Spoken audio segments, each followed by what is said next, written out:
We're live. How you liking that? There he is, right there. What up, brother, man? What's What up, brother? going on? Doing? I'm about to say this is the only time you could come on and gloat, boy. Twice over, nigga. Twice over. Twice over. You'll find you'll see. Mm. But actually no, 3 times now. I'm thinking about it. But Oh, you must owe me a bottle. oh shit. You ain't bet nothing. I'm just trying to give you your props. Ken, no, I just downloaded Madden. And I chose the Seahawks for the league. Oh, okay. You should know why, because they got my boy on there. I gotta coach him up, you know what I'm saying? Milrow. Yeah. I just wanted a team that rookie QB, Gotcha, yeah.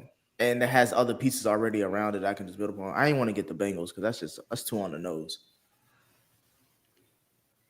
Yeah, I went with I just went with Caleb. I came really close to getting the Titans and going with Cam Ward. What? But I was like, nah, fuck it. I'll go ahead and run with old boy. So yes, there's a Monday show, guys, because holiday. It's Thanksgiving week. So we're here today because some stuff went down and we definitely did want to make sure you guys didn't have a show this week. 3 ads. I had no control over that. So but yeah. But nah, man, I like it, man. I like the gameplay. It's for right now, it's new. So I haven't gotten used to seeing the same thing over and over again. The field is definitely smaller, so we'll see how the defense is. But I was getting cooked on defense. But no, I mess with it. I like the analytical things. It seemed like there's a lot of like administrative things that we have to do on the back end that are new now, but after a while, it may become redundant and boring. Like Administrative, like what? getting like is it point like tedious stuff. to play? Nah, not really. I don't know. I haven't done like a full like workload of like the week to week stuff. But you have to acquire the coaches' points. They have this coaching thing where I'm gonna call it AI, where your coach will recommend plays to you based on analytics, and then while you're playing the game, it'll recommend a play based on what your opponent is doing. So it'll give you a counter strategy based on the defense and stuff that they're playing, which I thought that was dope. And then it give you a percentage based on the call, and you got a choice to call that, or you can call your own play. So it'll say a 91% analytic pick, and then sometimes I say 43%. I absolutely love that. Interesting. But yeah, I'm messing with it so far. But we'll see how I go after a week or two. Ken, before we get started, I think we should review "It's a Wonderful Life" before Christmas for frames per second. I don't know why you, bro. I saw. I damn near Have y'all done it before? I damn near wish. I damn near wish you didn't. I'm join down. The cast, bro. I damn near wish you didn't join the cast. Is that bad, Nick? Bro, it's not even a bad movie. It's just a movie that Lou loves but for no reason. Nick went to go he see hate, Wicked. he hate, Nick he went to hate, review he- shit like Wicked. Nick went to go see Wicked. Nah. It's a Wonderful Life. Yeah, he did. Bro, I saw it because of my nieces. I didn't see it because off the strength of me. I know You how. took I know your, Nick, did you take your nieces to see it, or did you see it because of it? They took him to see it. they wanted to see it. They wanted to see it. Oh, you took them. Yeah. Oh, okay. He That's wanted not to bad see then. it. That's okay then. I did. I was curious to see what it was about, but once I saw 3 hours, I was like, "Nigga, I can wiki this shit." But I grew up on musicals. I low key fuck with musicals. So I mean, Why are you hating on It's a Wonderful Life then? I'm hating on A Wonderful Life because you love it. I'm not hating on It's a Wonderful Great Life. movie. It's one of You the just best hating on it because movies. you love it. It's one of the best movies of all time. Only because white people say All that. time? Absolutely. and this is the reason, Sheldon, why I don't like what Lou just said. Why he brought it up? It's because he hate nigga movies. He was slandered. He was slandered Friday After Next. He's lying. Which one's a better movie, Sheldon? Friday After Next or It's a Wonderful Life? I guarantee it if you watch it, ain't even close. It ain't even close. It's a Wonderful Life. Yeah, you're right. It's not close. Friday After Next is one of the best Christmas. It's the best Christmas. It's a good Christmas movie. It ain't better than It's a Wonderful Life though, bro. Yes, The Home Alone is better than Friday After Next. Home Alone ain't shit compared to Friday. The replay value alone. Where does Home Alone rank for y'all in Christmas movies? It's top five. It's top 5. It's up there. Yeah, it's up there. So what do y'all have as one? Friday After Next? That's me. I ain't speaking for the group. You're in. You also He's have not. a Blu-ray. Hey, Ken, what's the movie with the dude with the gun, the little boy that licked the pole? What is it called? Oh, hey, Jesus. It's a Christmas story. He got his tongue. Start the show, Ken. Ken answered too. Ken, you know what I'm talking about? He got he got his tongue stuck on the pole. The view shared by Shelton J. Or his alone. That was the wrong movie to talk They about. do not represent that in sports. There's so many other things that you could have said about that. Yeah, I think it's Christmas Story. Yeah, that was a good movie though. That was one of my. I ain't never watched that. Thoughts and opinions of Shelton J. Man. Not us. That was rough right there. That's just what I remember as a kid, man. That part because I was like, man, that's crazy. God, to me, there's the Grinch top 5 will be it's Christmas, Charlie Brown, Home Alone, Friday After Next, Jingle All the Way, and what's the last? It's probably more. I'll probably say Frosty. I'll go with Frosty the Snowman. Not even How the Grinch Stole Christmas. I thought I did say Grinch. No, you ain't say Grinch, but I ain't fucking with that. I'll kick out Frosty and put Grinch in.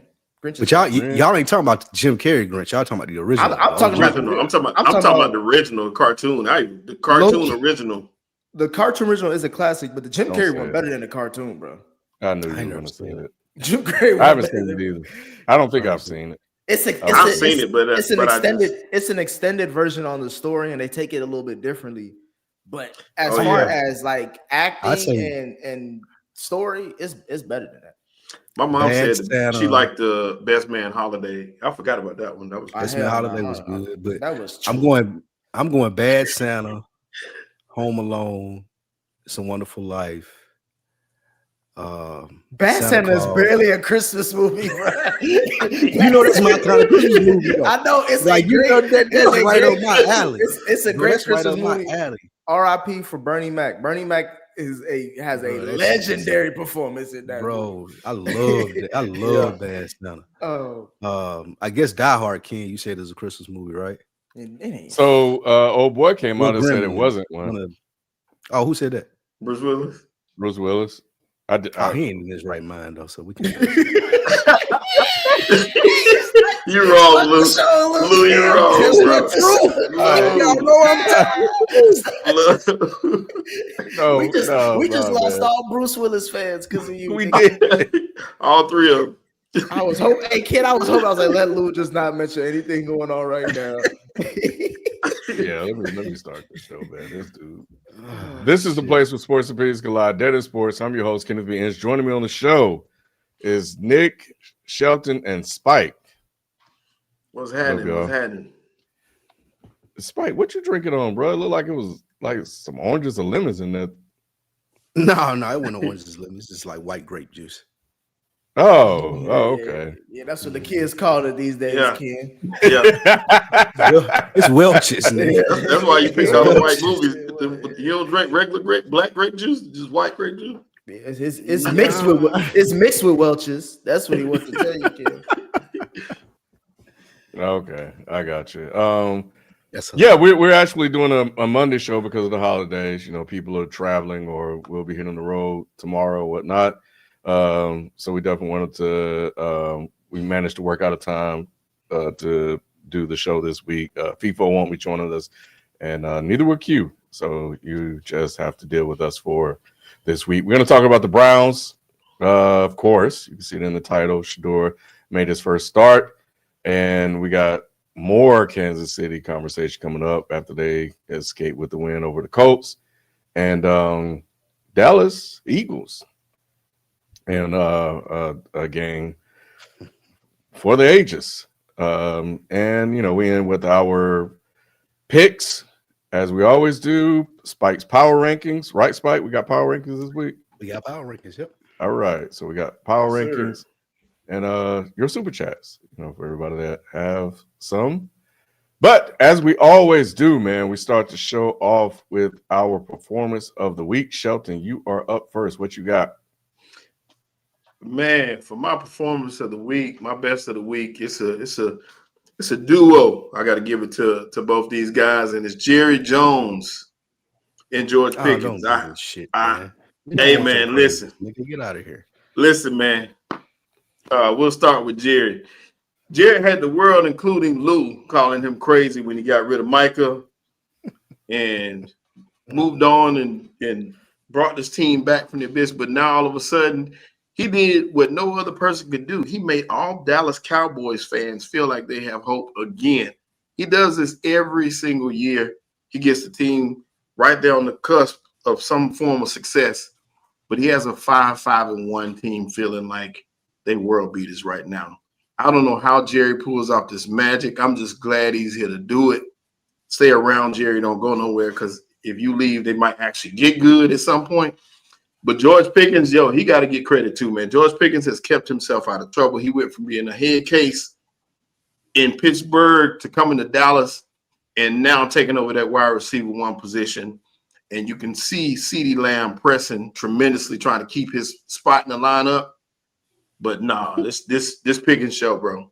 This is all Pickens. He had 9 catches for 146 yards. And without Pickens, Dallas Cowboys would probably be out of the playoffs, which they pretty much are now anyway. But still, in the playoffs. George, I know. That's what I'm saying. You're not going to make it. But George Pickens is the only reason for hope for this team. So shout out to Jerry Jones and George Pickens, man. Y'all keep hope alive. You weren't one of the people that was saying Dak was an MVP candidate earlier in the season? To me? And when you? Yeah, no, absolutely not. When you? I said Dak was playing well, but we know what Dak is. You weren't singing his praises earlier in the season for how well he was playing. I can't remember. I may have been. I may have told you not to be down on him is what I think it was. Yeah. Okay. But shout out to George Pickens, man. Let's see if he can do it once he get his money. You think they're gonna pay him, Lou? I think they're gonna tag him. They're gonna have to. Yeah, they're gonna have to tag him. I think that'd be worse. That'd be worse. You might as well pay him, bro, because tagging him will either make him explode as far as like be a volatile wide receiver. I mean, y'all used to dealing with that, but who wants to deal with that? Or especially two. Or you gambling an injury risk, and then that's just gonna screw you over. But Nick, we see. You think they should just give him his money? Yeah, give him the money now, because that's the whole reason. That's the whole reason. First of all, that's the whole reason why you traded Micah away, was to create cap space for you to pay other players. Now, giving Deron Bland that bread was egregious, but that could have been money you give to Pickens, because I mean Pickens hasn't proven himself, so you can get him on a cheap. I'm saying pay him now because it's cheap to get him now, and he's a talent. So like you can sign him for a 3-year, $60 million deal, bro. He'll take that.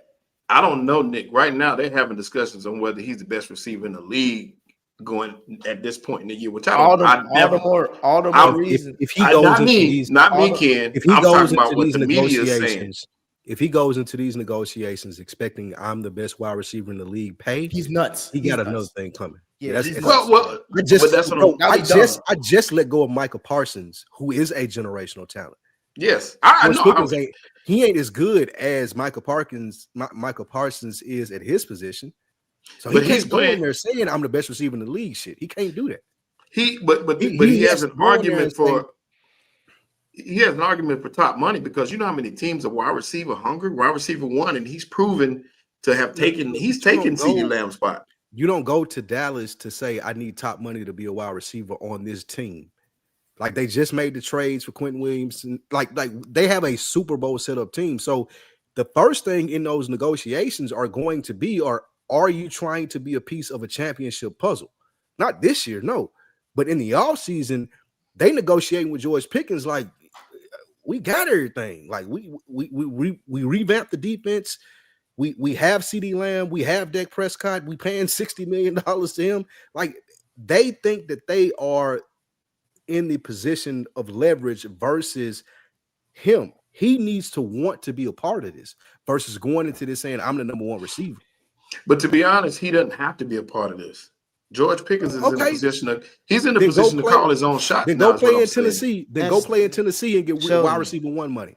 Yeah, that's what I'm saying. Go play there. That's fine. Sheldon, at this point, he should. Sheldon, that's crazy. It'll be dumb to kind of go in that direction, in my opinion, because like Lou was saying, if you're going to start demanding shit at the first bite at the apple, when you're still a young receiver and you're playing for America's team, quote unquote, like they're gonna send you to Siberia. They're gonna send you to Cleveland to get paid. You know what I'm saying? But see, that's the thing. They're gonna tag him. Is what they're gonna do. That's exactly. But then if he gets injured, then it's just like, then what? Then you gotta pay him you're gonna pay him probably what he was about to get a year annually anyway for the tag, and then you're going into this whole contract situation again next season, hoping that he's even decent to be worth to get paid. Or you're just gonna cut loose and then you just kind of wasted time. I'm just thinking like it's best to get him under contract now. So regardless of what happens, it's on a cheap deal. I agree with you, but if I'm his agent, I'm not going for that. There's no way. We'll set out. If I'm his agent and they charge and they give him 3 years, 60 with 50 guaranteed, I'm saying take the money. No. That man gonna get more. Because Pittsburgh gave up where, on him, and we gonna get more than that in Miami. Anywhere. We've seen anywhere. We've seen Pittsburgh deal with crazy wide receivers, and they have given up on ones that they don't feel is that talented. But see, so the chip on his shoulder should be, I'm trying to prove Pittsburgh wrong and show I'm talented and I can get paid doing it too. He's already done that. They've forgotten it already. Everything you see about George Pickens in the news is talking about how he's carrying his team, he's leading his team. He's been a tremendous talent.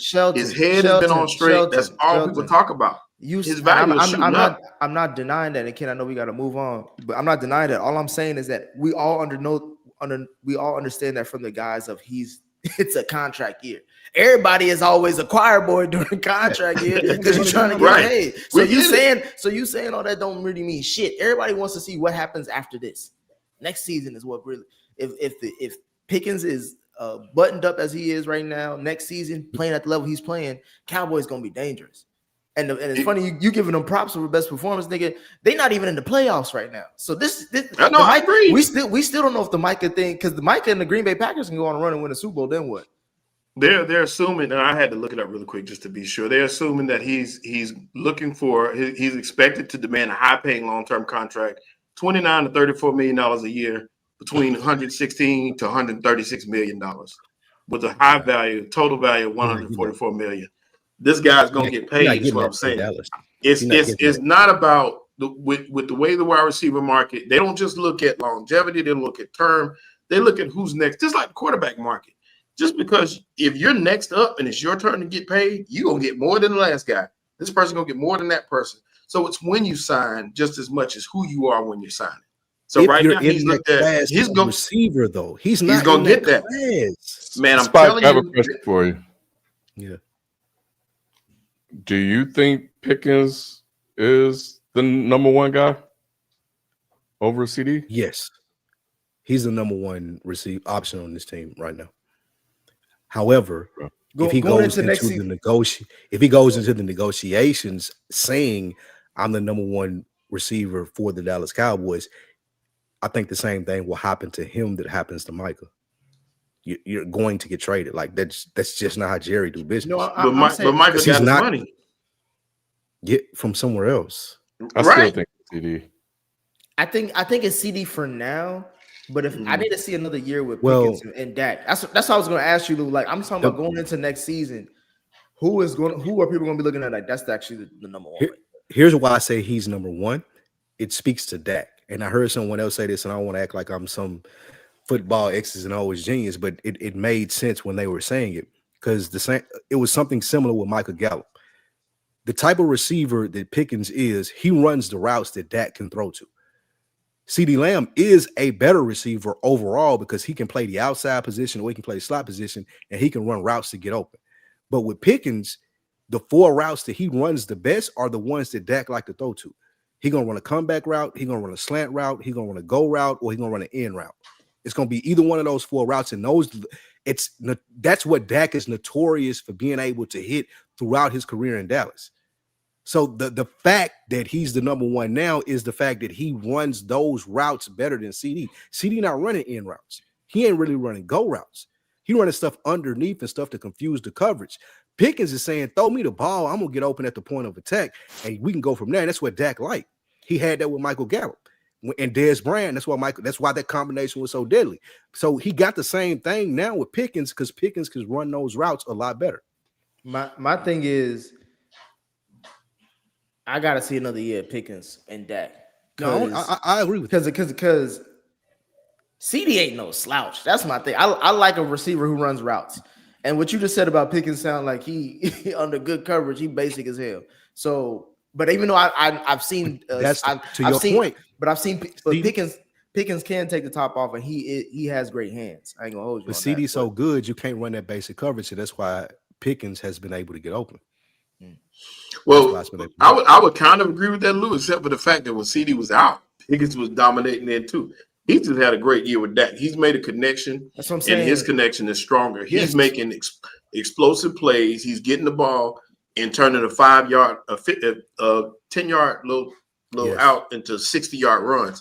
He's making all the plays that you want to make from an explosive wide receiver. He's doing what they expected him to do in Pittsburgh without all the crazy stuff. Agreed. But this guy has proven that I'm with y'all. I'm not saying that I think this is that guy. That's not what I'm saying. I'm saying that I've heard the talk and looking at reports of him. These people are spreading that around now, which means that the executives are thinking the same thing. Like, hey, this might be our answer. I'm not paying Pickens number 1 money though. He ain't making the same amount. Pickens can't come to me and ask for what Jamar Chase or Justin Jefferson gets. No, he's not. He's gonna ask Metcalf money. That's fine. Not in Dallas, I don't think. But if you're the Ravens, would you pay him wide receiver money at that point? If you're the Ravens, no, I wouldn't, because the Ravens offense don't need a guy. Yeah, they don't need Pickens. Like that would be a good pickup for them, but I'm not paying that. If I'm the Ravens, I'm not paying that much money for that type of weapon. I'm not doing that. It would make sense for CD. I could make my offensive line better. I could make my defensive line better if I'm the Ravens before I paid that much for a receiver and I got Lamar Jackson because he's gonna make people better anyway. Yeah, CD Lamb would be a better fit with the Ravens than Pickens. I don't know. I like what he does. Because Lamar don't throw the ball like that. Like he don't throw the ball in a way like Dak does when it comes to like he wants to dart you down the field. Lamar wants to. He just want to make sure you don't throw a pick. That's all Lamar. That's Lamar's passing attack. Like as long as he don't throw a pick, he good. But Dak is like he's trying to cut you up. Yeah, I mess with Pickens though, so I'm glad he's having success in Dallas. But let's talk about success. It happened. The Cleveland Browns shocked the world by not only starting 5th round Shedeur Sanders on the road against the Raiders, but also by winning the game convincingly 24-10. Have the Browns found their new starting quarterback and potential franchise QB? And we also need to talk about the Raiders too after this, and whether they got rid of Chip Kelly, and we need to discuss whether or not they need to fire the coach and the GM after this season. But back to Shadur, man. What do y'all think? Have they found their guy? I'll answer that to start off. I'm wearing a Shadur jersey not because I'm a Browns fan in any way, shape, or form, because I would never root for Kevin Stefanski and the Browns, but I'm definitely standing behind Shadur. But to answer your question, Ken, that's TBD. It's still way too early to say whether he's that guy. This was a solid first start. I think he made some mistakes early and showed some moxie to bounce back. He made a couple plays in this game where his defensive teammates were looking in awe and saying that's a play that most quarterbacks can't make. It was a direct shot at Dylan Gabriel, if you ask me, and that's coming from Myles Garrett himself. They all sung his praises. So I think the team believes they have something in him. I just don't think the upper echelon people think so. The coaches, you saw him, I'm not even going to trip about him not being awarded the game ball. But to not mention him at all, kind of like, oh yeah, he played good too. To me, that was a slap in the face when he broke a team record that stood for 19 years. It's just not. You can tell he doesn't have to support everybody in that room. Put it that way. And to me, that's unfortunate.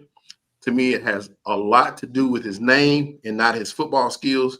So I'm not happy with that whatsoever. But to answer your question, I think he has the ability to be that answer at quarterback. I just don't think it's going to be in Cleveland. I don't think they're going to give him the opportunity to keep it for long. They didn't want to name him the starter this week. But like so why did like you said, like you said it right. You said it best. I agree with you wholeheartedly in the chat. They didn't have a choice. It would have been a riot if they had not made him. You're right. Ken said it. You said it. They would have rioted, and they had no choice. They didn't want him to play, I don't think, ever. That was why he's in Cleveland. You got 6 other quarterbacks on the team. He's buried on the depth chart, but through attrition and other factors, he got on the field. And in his favor, favor, he played against the Raiders. The best, you couldn't ask for a better script or team to have your debut against, because it was a easy shot for him to get out there and do what he could do. And it was the best case scenario, but this week is going to be more telling. You don't think they traded away Pickett and Flacco to move him up the depth chart to give him a position, an opportunity should one arise? I don't think so. I just think that. Then why make those moves? Because they didn't have to. they didn't. They really didn't have to at all. But I think there was more posturing to get more picks. I think that honestly speaking, we talk about a team with ineptitude. I thought they were going to get through the first portion and would still have enough cushion to get to Deshaun Watson again at least. But I really don't think they wanted Shadur to be on that field. I don't think so. I don't think so. And if they put him out there, they knew it was going to be trouble to get him off. That's not. I don't think that was the plan. I don't think that was the plan.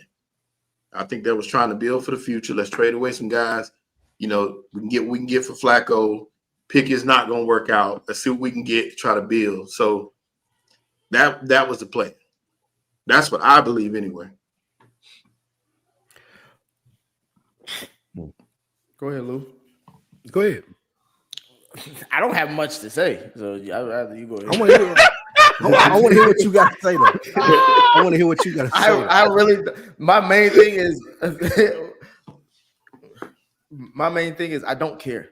I still don't care. You know, kid, you know how Summer Walker had I'm over it, and then she had the next album still over it. Like I don't care, and I still don't care. This is the Browns that we're talking about. Like, we knew Shadur was gonna start with them because they shitty, so they gonna play everybody because they shitty. So, and then I told y'all I had expectations for him going into this game because we all agreed this past spring or this whatever when the draft happened, we all agreed Shadur has first round grade talent. We all agreed that he should have been in the first round. Him playing in this game against the Raiders, I was like, listen, what did I say, Sheldon, last week? I said he got to play as good as Bo Nix. Bo Nix played a shitball game against the Raiders, and he only threw up 10 points, and they won. So it's like, as long as he do better than that, then he's fine. As far as expectations go, I think this is, I'm glad Shadur got this win, especially on the road, especially against a legit NFL team. Well, I guess I won't say legit, against an NFL team, but this is where he's going to get tested now. That's why I didn't care about all this other shit about him potentially being sabotaged or whatever. In football, that's one of the reasons why I think we all like sports, why we all like football, is that talent will rise. If you talented, you're going to play. Regardless of what kind of attitude you got, regardless of what your skin tone look like, if you talented, they're going to put you on the field. So, again, we all agree he's a first-round grade talent, so he's on the field. To me, if he doesn't show enough that he can win the job in Cleveland, that's fine. I just know that he should be going. I don't really want him in Cleveland. I'd rather him go somewhere else. But if he stays in Cleveland, he got to prove that he that nigga. And he got the fan base to back him up already. So my expectations is now you got to prove that you're a franchise QB, because you just came out in a press conference talking about if I had a full offseason, guess what we could have done? Well, let's see it, nigga. Yeah. But that's what he's supposed to be saying, though. That's fine. That's what Cleveland. Wait. No, hold on. I wouldn't have said that. Thank you, go ahead. Shelton. because y'all don't play Thank you, quarterback for the Shelton. Cleveland fucking Browns. Shelton. Like you talking about this Spike. franchise, Ken Sheldon, this franchise is in like the most disgusting place. Like nobody believes in anything that they've done. They drafted Dylan Gabriel in the 3rd round. They have Deshaun Watson right there. They were going into the season with what's his name, Kenny Pickett as they starting quarterback. This franchise is disgusting, and they have the best player in football on their roster. I agree with that too. So if I got somebody like Shedeur Sanders who can go to that after the game press conference and say, like, this was a week of practice. Imagine what I could do with a whole offseason. It gives the Browns fans at least something to be excited about at some point, because they have made dumb decisions for the last 15 to 20 to maybe even 30 years. So now if I got somebody, well, now finish your point. Finish your point. If I got somebody who gives this franchise life, who is going out there and doing the Deion Sanders thing, as to like, it don't matter where I get drafted, or I can pull up and run a 4-2, like all the swag and the things that you need to make your franchise relevant, the Browns should be leaning into this. The fact that Kevin Stefanski is looking at this and like it's a distraction or I can't do my job, man, fire him. Get somebody in here that's going to be able to get this shit going. He did. Well, he didn't say that, but he didn't acknowledge it. I was trying to play it back. Trying to slide that in there. I was in my zone. Ken knew I was in my zone and just try to slide that in there. He was thinking it, Lou. No, he was thinking it. No, he didn't say that, Ken. And I want to correct it before I get labeled something else. But I want to correct it. Hey, Ken, see that red gasoline can you had in your hands? He did. He just threw that in there and tried to walk off. I'm glad I caught it. He did not say that, Ken. No, but he didn't acknowledge Shadur like he should have. The Browns should lean into this. Is my whole point. My thing is, Lou is like the Browns. Like you don't give a fuck about AFC North football outside of Mike Tomlin. But I've watched AFC North football for a long time. I've seen the Browns have a lot of highs I've seen the Browns have a few highs and a lot of lows. One of them was Baker Mayfield, who was a rah-rah guy, who was drafted high. He was drafted high, but he was a rah-rah guy, and he gave Cleveland hope, and he gave Cleveland their first playoff win in, I think, decades. Okay. They traded him away to be in this situation they are now where they have Shedeur Sanders starting. I'm saying if you're tying Shedur's success to the Browns, that's another reason why I was tapering expectations on them. Like, bro, the Browns are shitty. They're not going to make this shit easy for him. So the Browns should tie their success to Shadur, is what I'm saying. But I'm saying, we know what they can do. So we don't know what Shadur can do. So if you want to go with that, but I mean, it's the same, bro. It's the chicken or the egg because Shadur can't. Because when Shadur doesn't succeed, people are going to blame the Browns. When Shadur does succeed, or if he does succeed, they're not going to credit the Browns. They're going to say the Browns stifled his whole thing this whole time. So which is why but that's only tied to the head coach though. So I'm bringing y'all are saying that because of how Stefanski and the organization has acted. If they fire Stefanski and get another coach in there for him, that's not going to be the case. But I'm saying right now is I do agree they should fire Stefanski and all that, but that means that he will be on his second coach, who may or may not still want him to prove himself, who may or may not make that a job harder for him. And if he does, and if he's on his second coach and he balls out this season, he's going to be the starter. Moving forward, we have to acknowledge that Shedur's on the clock. And I don't think a lot of people will. Fair. I don't think a lot of people will because they'll say that he had a whole year that was against him. My whole point about what I'm saying is that we need to start really trying. There's no more excuses for this guy. He has to be graded like everybody else because y'all been trying to give him excuses. Here's the thing. If I'm going to put him on the clock, the coach that you're talking about where you said, oh, it's his second coach and he got through a whole – I need the coach that's coming to Cleveland next that wants to work with Shadur. It ain't this is a project, he got 1 year. The person that comes there, just like when Vrabel said, I'm going to New England because Drake May is the quarterback. The person that comes to coach the Browns needs to be a person that comes and being like, I want Shadur to be my starting quarterback. That's the only way that I'm going to grade Shadur on the scale that you're saying, because I need to know that there are people around him that want him to succeed, because that's not the case right now. And is there a coach out there that believes that? But Ken, got the but same Ken, last the name, thing Ken. is, the Ken, He got the same last name, Ken. Dion can't coach. he can't coach, bro. He just joking. My thing is I with am a straight face, with a straight face, I did. Lou was asking with a straight face. Lou was asking the Cleveland Browns to surround Shadur with great coaching staff. This is the same franchise that fired Bill Belichick. Is that crazy? Yes, it is crazy. Oh, It that's is on the crazy. Browns then. It's That's on the Browns crazy. then. It's two things. That's on the and Browns. It's And that crazy. goes to Yeah, respect. it is. That goes It's to crazy what y'all because- think of the Browns. Yes, it's crazy because what Nick said. Nick, you said something earlier. I totally disagree with it. Cream does not always rise to the top. Every franchise is not in this thing to win it. I'm a firm believer that it's a business for some franchise. We saw Beasley posted it the other day that Detroit Lions came about as a tax write-off. They were supposed to lose. It happens in business. Business is about the line. It's about whether it's in the green or in the red. It ain't always about wins and losses. Everybody's not competitive.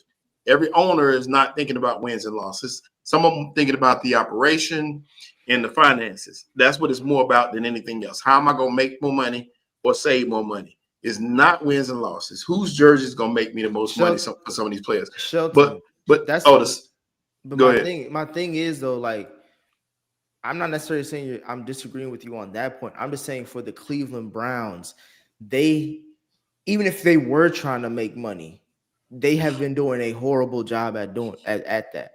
Because because even decent franchises know how to win just enough to keep the fan base interested, but also not always have to go for a Super Bowl. The Browns have been doing the complete opposite, bro. They paid a ridiculous amount of money for a guy who's best known for putting hands on people instead of footballs. Like, you know what I'm saying? So it's like that shows a certain level of stupidity where it's just like, I don't trust you with anything. And that's the reason why I'm saying, like, that's the excuse that's going to be used if he does not succeed. And what y'all keep on saying, again, I keep hearing more excuses than actual time. Like, all right, Nick, starting next season, the Shedeur starting, he on the clock. Regardless, win, lose, or draw, he on the clock. Regardless of the Browns surround him with talent or not, he is on the clock because he's a first-round grade talent, like we always said. And those usually go to shitball organizations like the Browns, right? And he has to turn that around, just like Joe Burrow had to turn around the Cincinnati Bengals to make. No, he's gonna get the same grace that the other quarterbacks get. You see JJ McCarthy in his second year. You said give him time. You said that. So how are we gonna give JJ time? We can't give Shadur time. How Shadur on the clock? Because he was hurt his whole first year. He was actually hurt. If he was healthy last season, he was gonna start. He literally got hurt, and that's when Sam Darnold played. One, we don't know that, but they kind of said hit around it. They drafted him top 10, bro. Right, but that don't mean nothing. What does that mean? It does, because I told you the statistic, bro. I told you that a QB drafted in the first round is going to start before the end of that season. At some point, unless that quarterback before him is successful, which would have been better for them. We see JJ's wasn't ready, so JJ could have come back, I'm sure, but they didn't want that to happen. But back to what I was going. But I meant to make the point about Shadur and what he said. I wish Shadur hadn't said anything like that, because once again, all the cameras in your face, they're already nitpicking you on everything. Now you got a target on your back even bigger, and maybe that's what he needs or wants. But that ain't something I would want him to do. I kind of want him to go out there and say, we played hard, we got a lot to work on. Let's get back in the lab and we're gonna try to be better next week. That's all you got to say. Say that every week until the season is over. That's what he should be saying every week. You're already saying, if I had a full train, which everything he's saying, Lou, I agree with you. Everything he said was true. I believe that. I believe he was held back on purpose. You can't really convince me otherwise. I believe they held him back on purpose. Had nothing to do with football. It was more about keeping him back because of his name. Who cares at this point? Like, I do, Ken. I mean, I do, Nick. He's starting, and he's in a position to prove himself. My thing is in the chat. They talking about some 2 games in. Is he on the clock? He's a rookie, so his full rookie season can be. I can remove that if y'all want to. All I'm saying is that if we're on a second coach and going into year 2, as Spike Lee said they should fire everybody and start over and surround them with a great head coach, like the Browns are known to have, then he should be on the clock like everybody else. Caleb Williams on the clock year 2. Drake May on the clock year 2. But you're on the clock. But that's what we judge it. Do we not judge? Throw niggas on the clock. You throw niggas on the clock after 3 games. Like you had Ben Johnson on the clock after. It depends. It depends on if we like him now. Look, It depends He had on Ben their- Johnson on the clock after the preseason. If you like him, Nick on the clock is different from actually on the clock. My If on the clock is they on the give same Shedeur, time as if they everybody give else. Shedeur a valid chance and they get the right coach in there that wants to coach him, unlike Stefanski, who don't want him nowhere near the field. If someone come in there and be like, you know what, I see Shedeur and I see his ceiling, I think I can get him there. I would also put him on the clock too, Nick, if for a season he was with that dude and didn't perform. What's a valid chance? That's what I wanted to ask y'all. I was going to ask y'all what are we looking for from him? A season. Even I'm if just it's looking- with Stefanski? Like so we looking at him now from we've heard the reports. He hasn't been able to take any snaps with the ones, and I ain't saying that he should or shouldn't. I don't know how that goes in the NFL, but he ain't taking snaps with the starters. It doesn't really go in the way that a lot of people were saying, and I've listened to a lot of different thoughts. They said I've heard it both ways. I've heard it both ways. I heard some NFL players saying he should have been taking snaps because he won away, and I've heard some say, "Well, that's not common for." So I'm like, I don't know who to believe on that, but I've heard both. I've heard people say, "There's no way I give up snaps." Right. Yeah, and it's probably organizational. I've also heard people say that, like, I get 4 snaps to every 10 to him. Like, I've heard both of them. Yeah, but Cam said 6. The question that you had, Ken, was what's a reasonable chance? A season with the team invested in him as they should be. See, I don't think I agree. I agree with you. I agree with you, Lou, but I just know that's not realistic. That's not realistic. For me, thank you. Because they're not going to do it. And see, this is the issue. You're so connected to this from an emotional standpoint that you're refusing to think about it from an analytical, logical point, and from all of the years and decades of football that you have watched, Lou. That is the issue that I really have with a lot of people when it comes to Shadur. Non-football folks, I understand. They're caught up in prime. They're caught up in this kid and this smile and the charisma and everything that he got. And here's something that they can attach themselves to and by proxy, by osmosis, feel like they've been successful or bask in his glory. But Lou, you've been watching football way too long, bro. You know that's not how it goes. Look at fucking Kansas City, bro. Are they not invested in fucking Patrick Mahomes? Yes.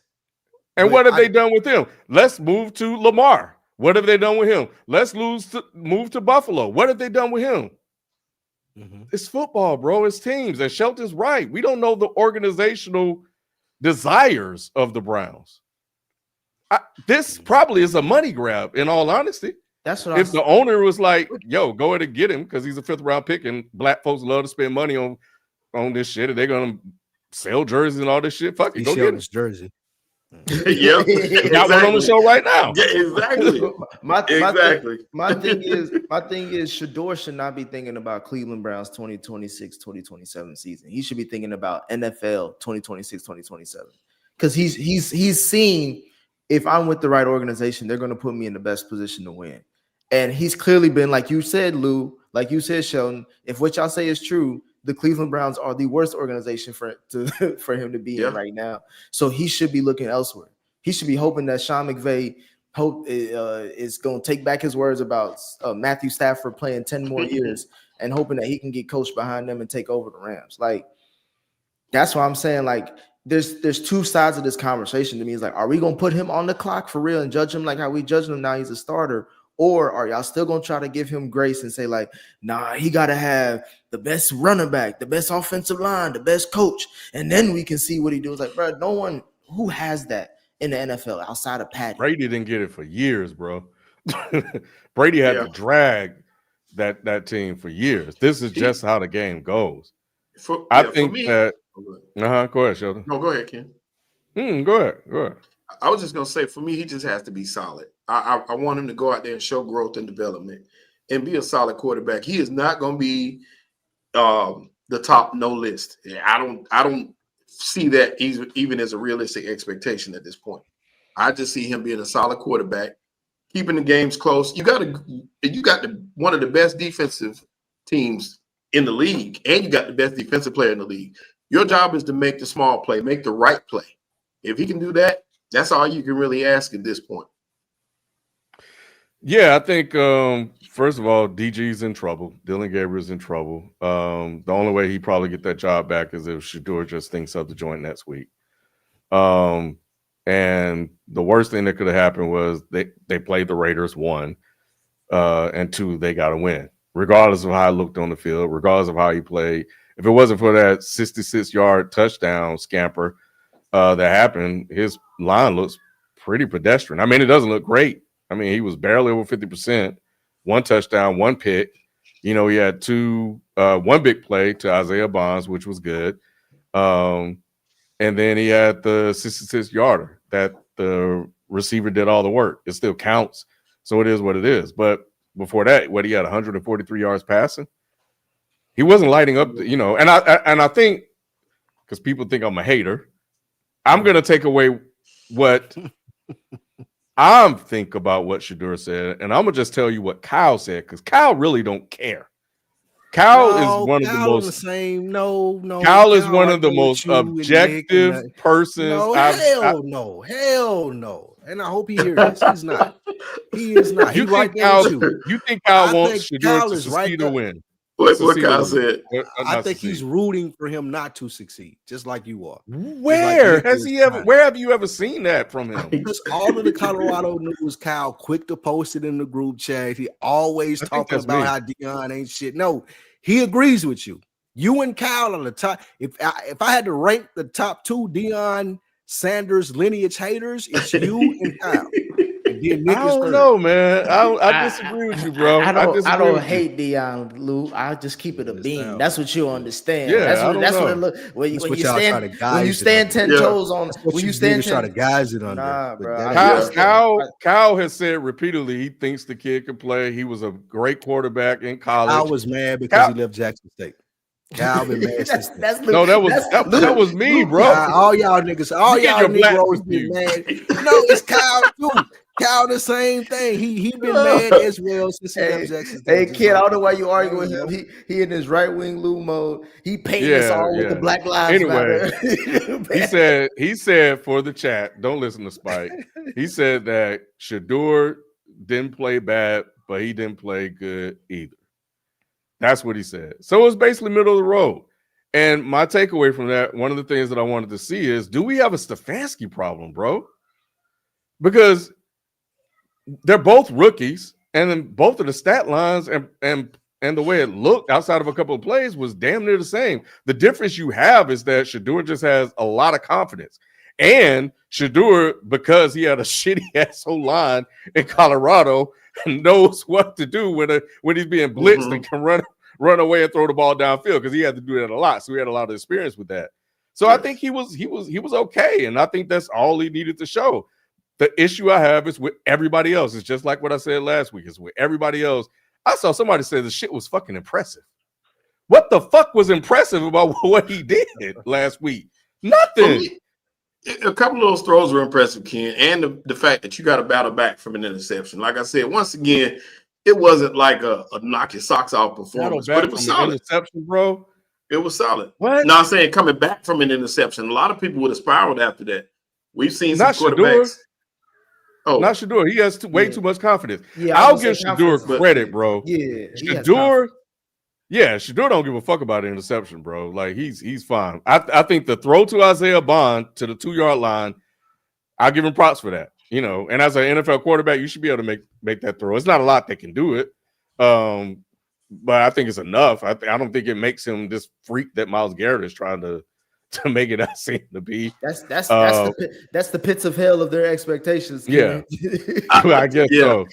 But they all like him, bro. Like Shelton, we've been talking about this. They don't want Dylan Gabriel. They all want Shadur to play.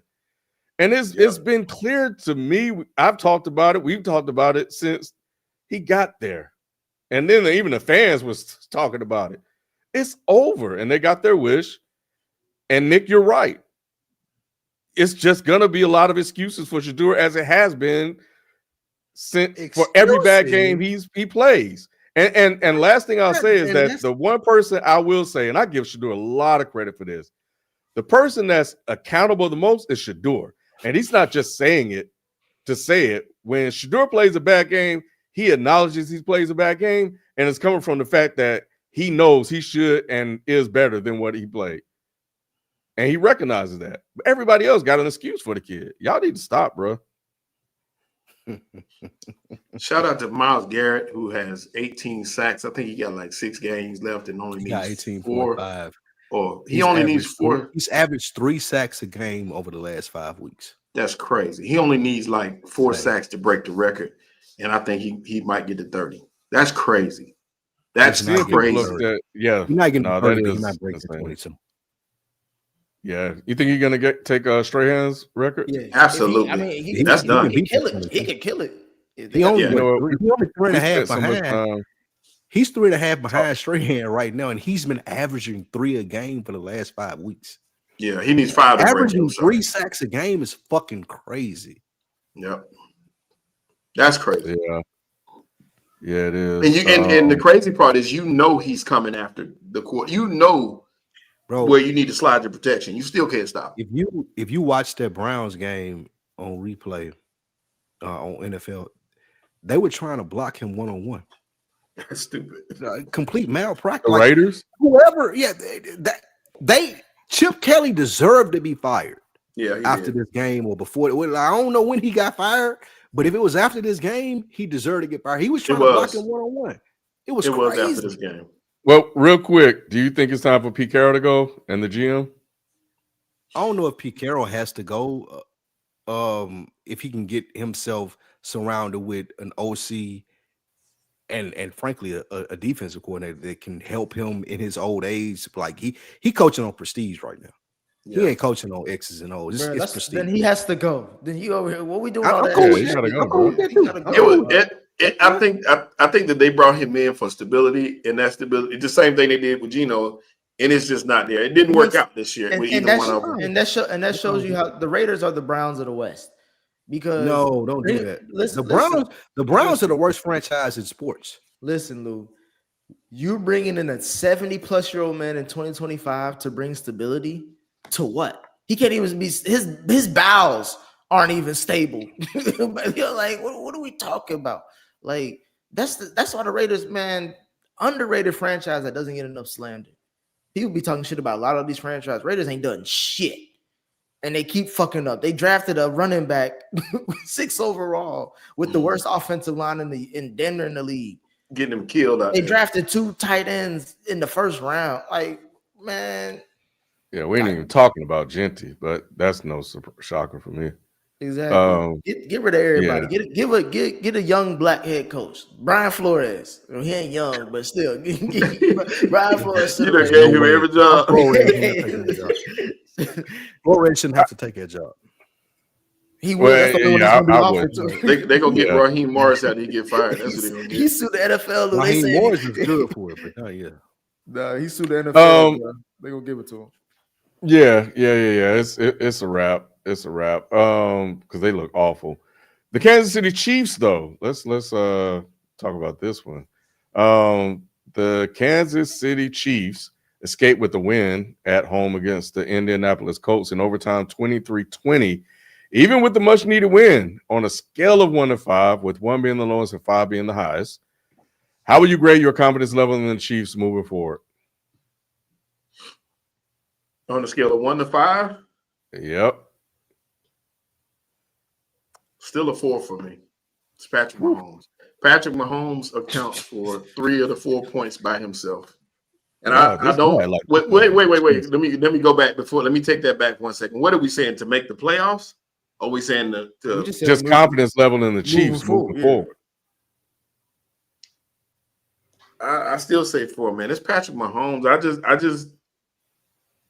I've seen him do the impossible. This week being one of those times. My thoughts on this game, even though he didn't play the best of games, that team and him and that coach, Andy Reid, they figure it out sometimes, and that's exactly what they had to do. This was a grind out type game against a really good opponent.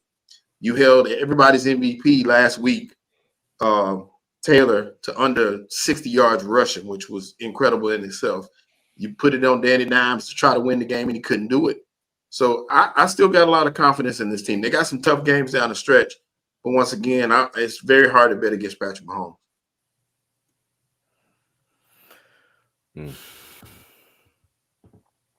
Okay, Lou. I ain't gonna go. You said 4? Yeah, 4. 3 for me.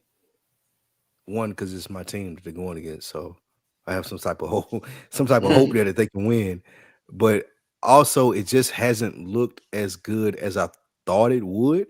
And I sent y'all this message in the group chat. It's like, I don't know if I was right or wrong on my switch to my Chiefs stance that I had at the very beginning of the season. Is shit, they might not even make the playoffs. Like that's a real possibility. And I said that, but then I seen them play a couple games. I'm like, oh no, that's crazy to say. But now I'm looking at them now and looking at it like they still might not make the playoffs. That's a legitimate thing, and it's hard for us to wrap our minds around knowing the success that Patrick Mahomes has had as the quarterback to. I'm not hedging Marty McFly. I don't know. I can't tell. You just saying you got it wrong. I got it wrong. I did get it wrong because I wrote them off way before they should have been wrote off, Ken. But You flip flop. as a Cowboys fan, I'm rooting for us to win on Thanksgiving Day. But as a sports fan and someone who knows Patrick Mahomes, there's no reason why they shouldn't be able to go into Dallas and win on Thanksgiving Day if they still the team that we think they are. And if they can't do that, then I was right. All right, bro. What? Bro, turn your mic on, bro. Politician, bro. Turn your mic on. Nah, man. So if they don't do it, you was right. If they do it, you was right. They don't do it, I was right. He gonna be right. I win. I'm at a. Here's what I say, Nick, and I'll hand it to you. I'll be brief. Go ahead. I'm at a 2.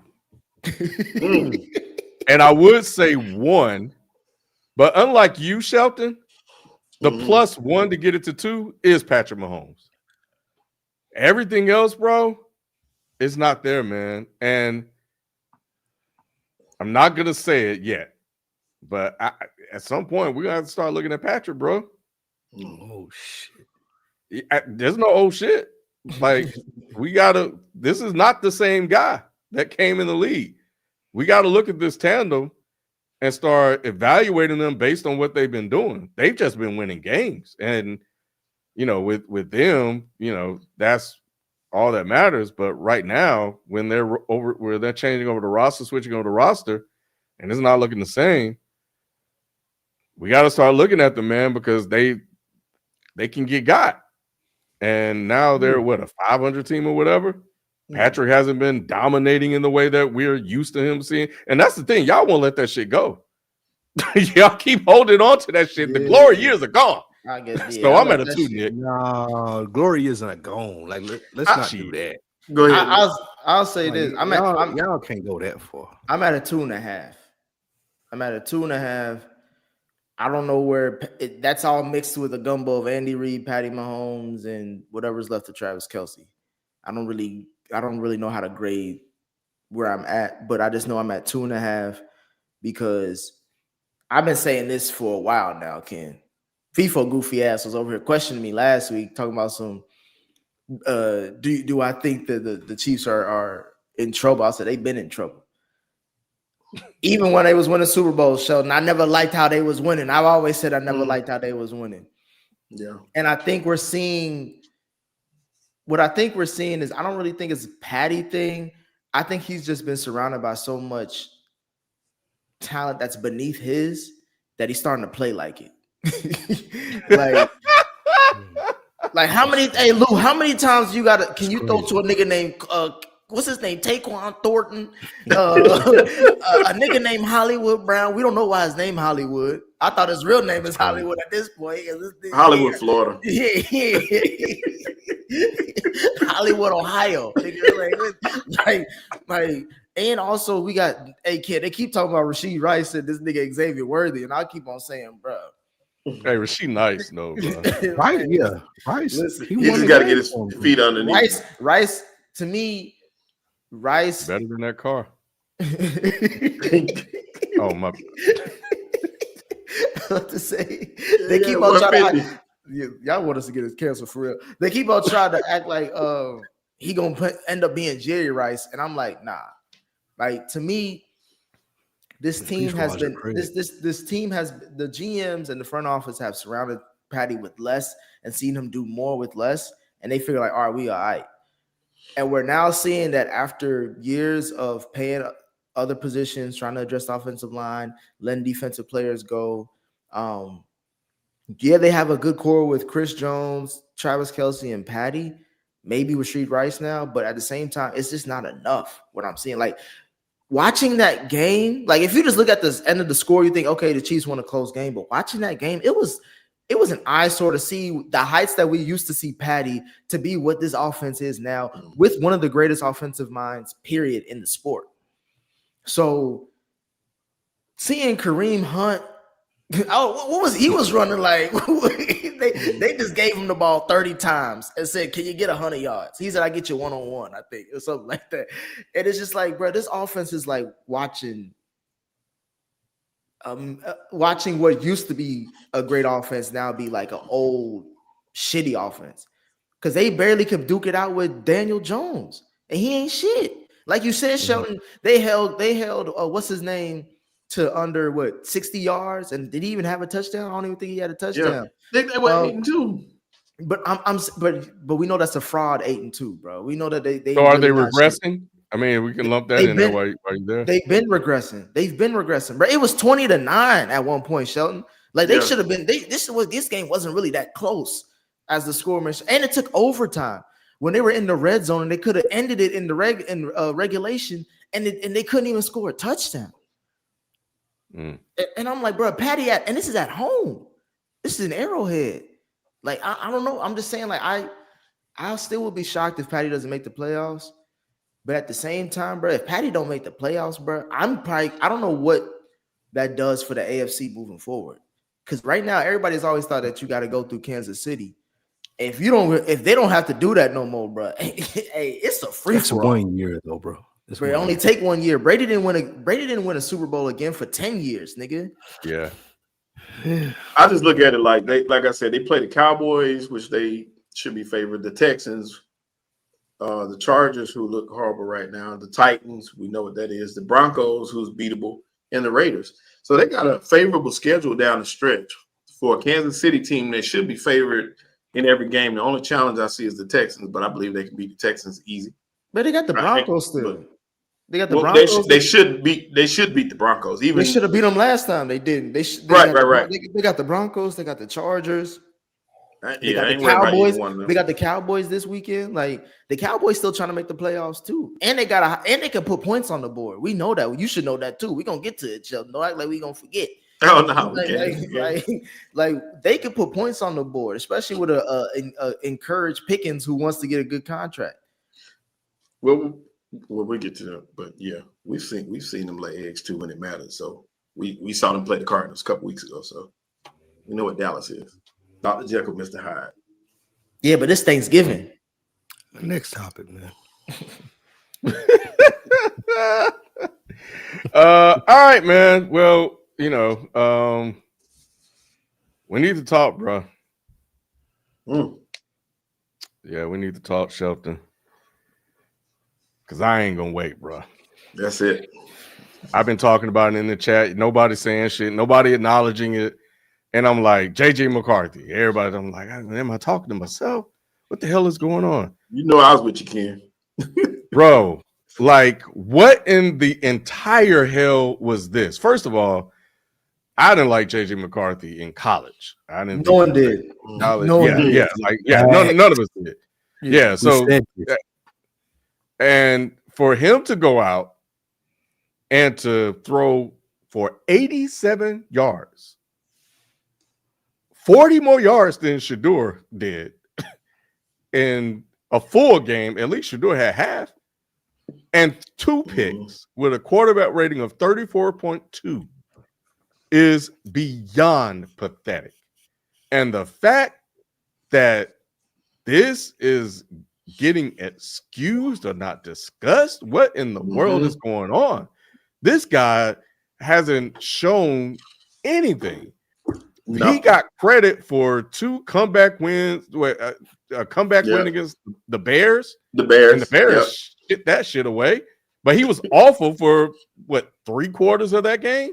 Yep. And then after this game, Spike, I guess they're trying to say this is why it happened, because now he's into the concussion protocol after his 3rd straight loss and what they're calling a roller coaster season.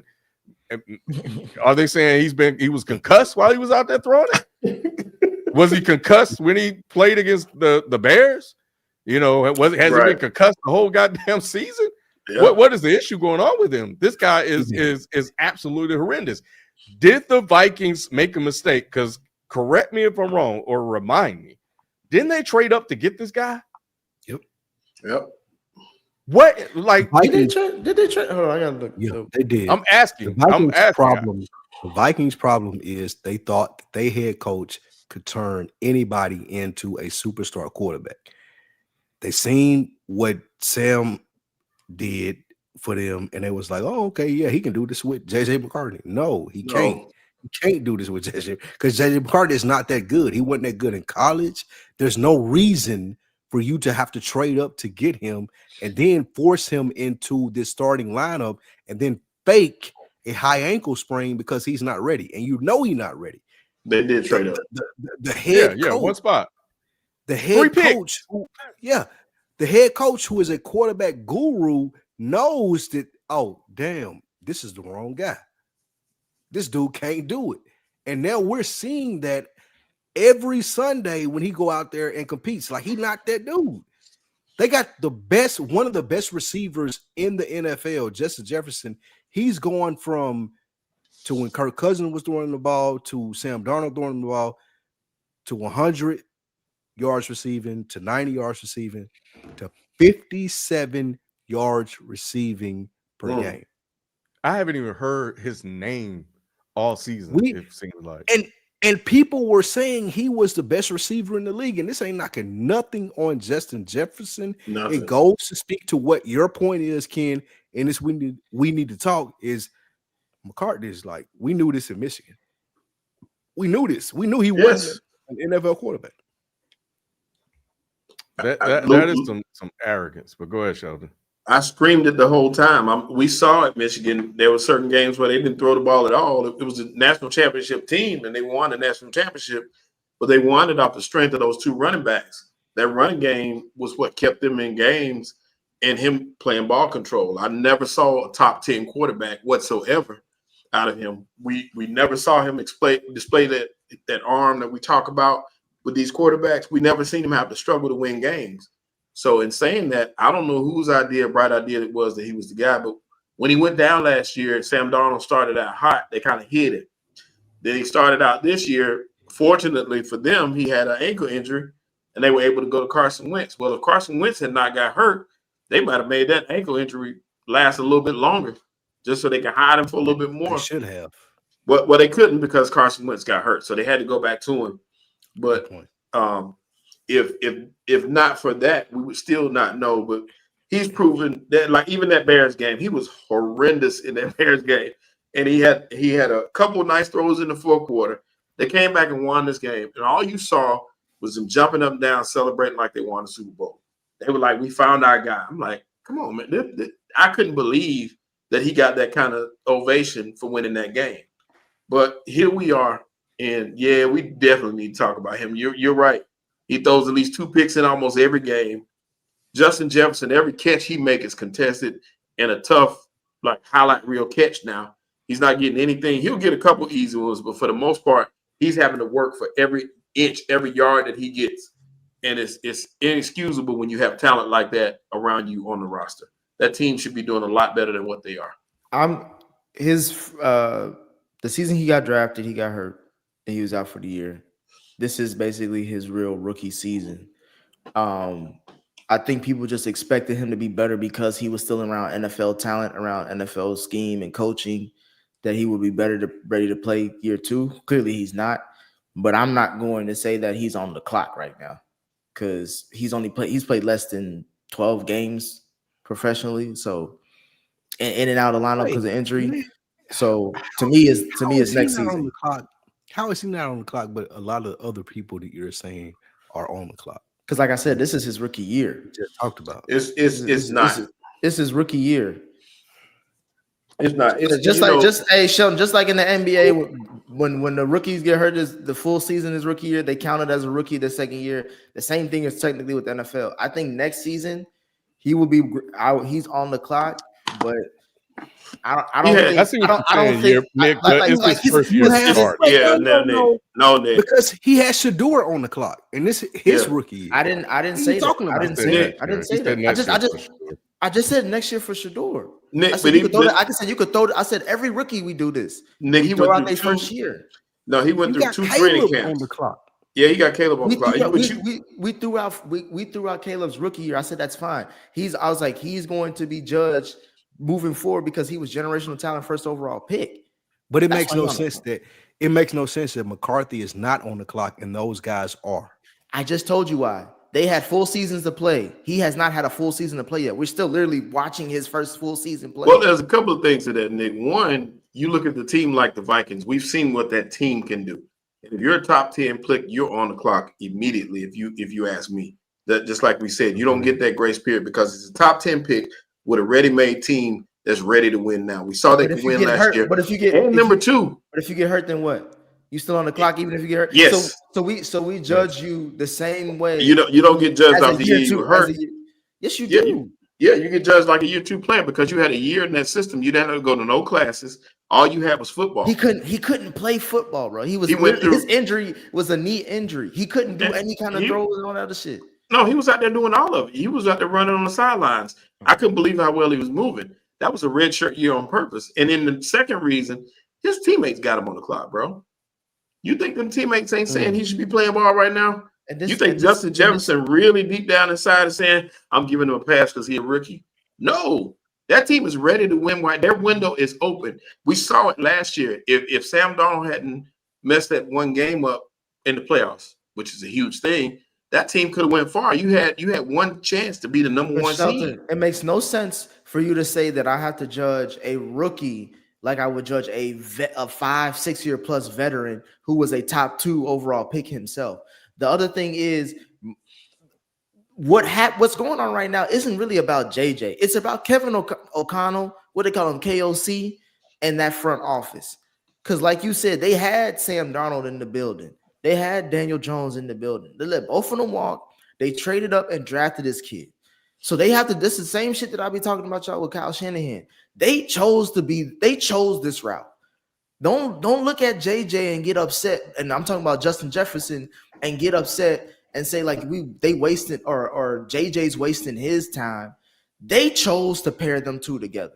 They rent this route. They said we want to go with the rookie or a pseudo rookie and say that we can coach up any QB in this system because we did it with Sam Darnold. We did it with Kirk Cousins. We can coach up anybody and we can go far. Look at what we did last year. Well, look at what was happening this year.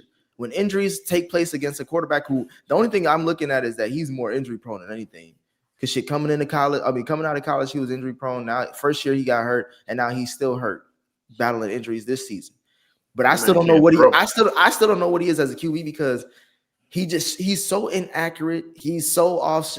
It's like, bro, he don't even know what he's doing just yet. I gotta see more coaching under this kid and going into next season. Next season, he's on the clock for me. But if y'all want to judge him now, I could give a fuck. The Vikings ain't my team. Yeah, I don't know what he is to say anything just yet. I ain't that shit. I ain't waiting. Then next year, I'll be happy to have this same conversation with you, brother. Because we're gonna be right here. Right here. I think yeah, I mean it's a carryover from, and the NFL is way tougher, bro. Now I don't even know if he's a backup, but all I know is this is a problem. He's playing awful, and he hasn't looked good at all. And it's not look like he's learning the game. It look like he just don't know how to play the game at all. But we'll see. We'll see what's his name? He's starting. Yeah, they got KLC. He's starting next season for sure because they're not about to waste all that draft capital and him. Oh yeah, he's playing. Yeah, so like but that's what I'm saying. If it looks like this next season, it's a wrap. What I want to know is what Kevin O'Connell thinks about him because Kevin O'Connell knows that he can coach a quarterback that can play and quarterbacks that can't play because we've seen him do it. So yeah, but anyway. he never started off with Sam Darnold when Sam Darnold was seeing ghosts. He got Sam Darnold after like 4 or 5 QB systems, and he's probably comfortable. That's what I'm saying. Right now, JJ could be seeing ghosts. He's getting them work right where Sam Darnold was, and he was like, "Oh shit, this was what it's like to deal with a young QB that don't know what the fuck he doing." All right, well, we'll see how that goes. Get him up out of here. Speaking of somebody that got up out of here, here we go. Ooh, boy, it's always funny looking at the chat, bro. I saw a lot of Eagles flying. I saw LFG, all kind of other shit. You did. Then I saw, I can't believe this shit is happening. And I'm talking about that Eagles Cowboys game. Kyle was like, "Where's Spike at?" And yeah, man, where looking for me? Yeah. Anyway, the Dallas Cowboys pulled off a huge upset win over their arch rivals, the Philadelphia Eagles, at home in Jerry World, 24-21. Are the Cowboys in prime position to make the playoffs, or was this just a solid division win? And considering the Eagles' offensive performance in this game, do you think the players have regressed, or is it purely a coaching issue? Sheldon? You want me to go first? Yeah. To answer the first question about the Cowboys, absolutely. Now we know good and well Dallas lose one more game and they're done as far as the playoff goes. You still got to play Kansas City. You still got to play at Detroit. You still got to play. That's it. Now you got to play the Chargers. You got to play. It's another team too that's pretty tough. You got about 4 tough games. I think. No, Denver beat you already. It's one other team that's tough. Anyway, I don't see Dallas going on that kind of run. And as far as the Eagles go, for me, it's a ton to do with coaching. Watching that game back was really frustrating because I went back and rewatched it. It was so frustrating for a couple different reasons, but the biggest issue, because they've said everything. They're in the media every week. I was looking today to see how many times we see Eagles. It was up there again, just like any other time. You saw 1 million teams lose. Buffalo escaped under the radar. The Colts under the radar. All these teams that were losing were getting away with it. But of course, the Eagles are going to be the main attraction. But for me, the biggest issue, biggest issue. Who cares, bro? Get to your point, bro. That's it. For me, the biggest issue is coaching, and the reason being because you look at the pre-snap penalties. That alone would have changed the whole outcome of this game. You saw 96 yards worth of penalties, and you saw a couple of, it was like 3 different 20-yard passes that were called back for some crazy. 2 was pre-snap penalties, and 1 was like a pass interference call. And I ain't making no excuses for them. They should have won this game. And then 2, the other thing is the same thing we've seen all year. They're not making their second half adjustments. I text my group chat to my boys. I said, look, first half was great. We got to see it evolve in the second half to something different because you're going to have an adjustment made by the Cowboys. So how are you going to counter that adjustment? It should be the same thing because you're doing something different. Or we should be able to run Saquon. Something should be happening, but it didn't happen. So it's definitely coaching, and I'm surprised they haven't made a move with Kevin Patullo yet. But here we are. Ain't no move to make, man. You saying a whole lot of words for like we are trash. That's what you should be saying. As an Eagles fan, looking at them every week, what you should be saying. I know you and Q get up here every week and y'all talk about the OC, y'all talk about the head coach. Y'all are trash. Y'all are trash when it comes to an offense, and you get out there and you look at a defense like ours, the Cowboys, that's disgusting. One of the worst defenses in the league, and y'all can't put up points against them? This goes to my whole point about Jalen Hurts and being a running back at QB. He good.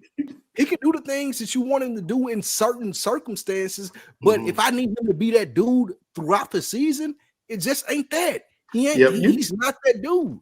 And we're not even a good defense. You know, the best part of what you're saying though is certain circumstances, Lou. Usually those circumstances are when it matters most in the playoffs. And the funny thing is, you're right. They dropped from first place to first place.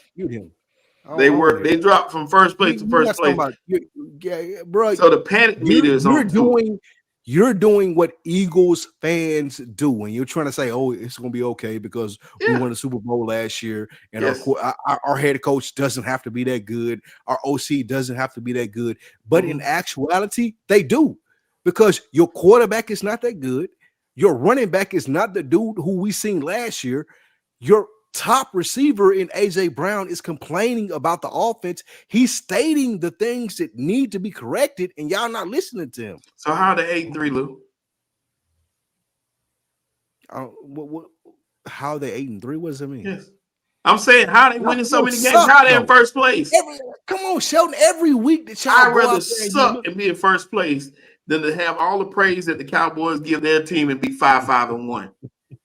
Which would you rather have? Would you rather look pretty? Looking from a perspective of only wins and losses. Y'all put the lipstick on a pig. Sheldon, you bet on football on a weekly basis. You know it goes deeper than wins and losses. You look at your team.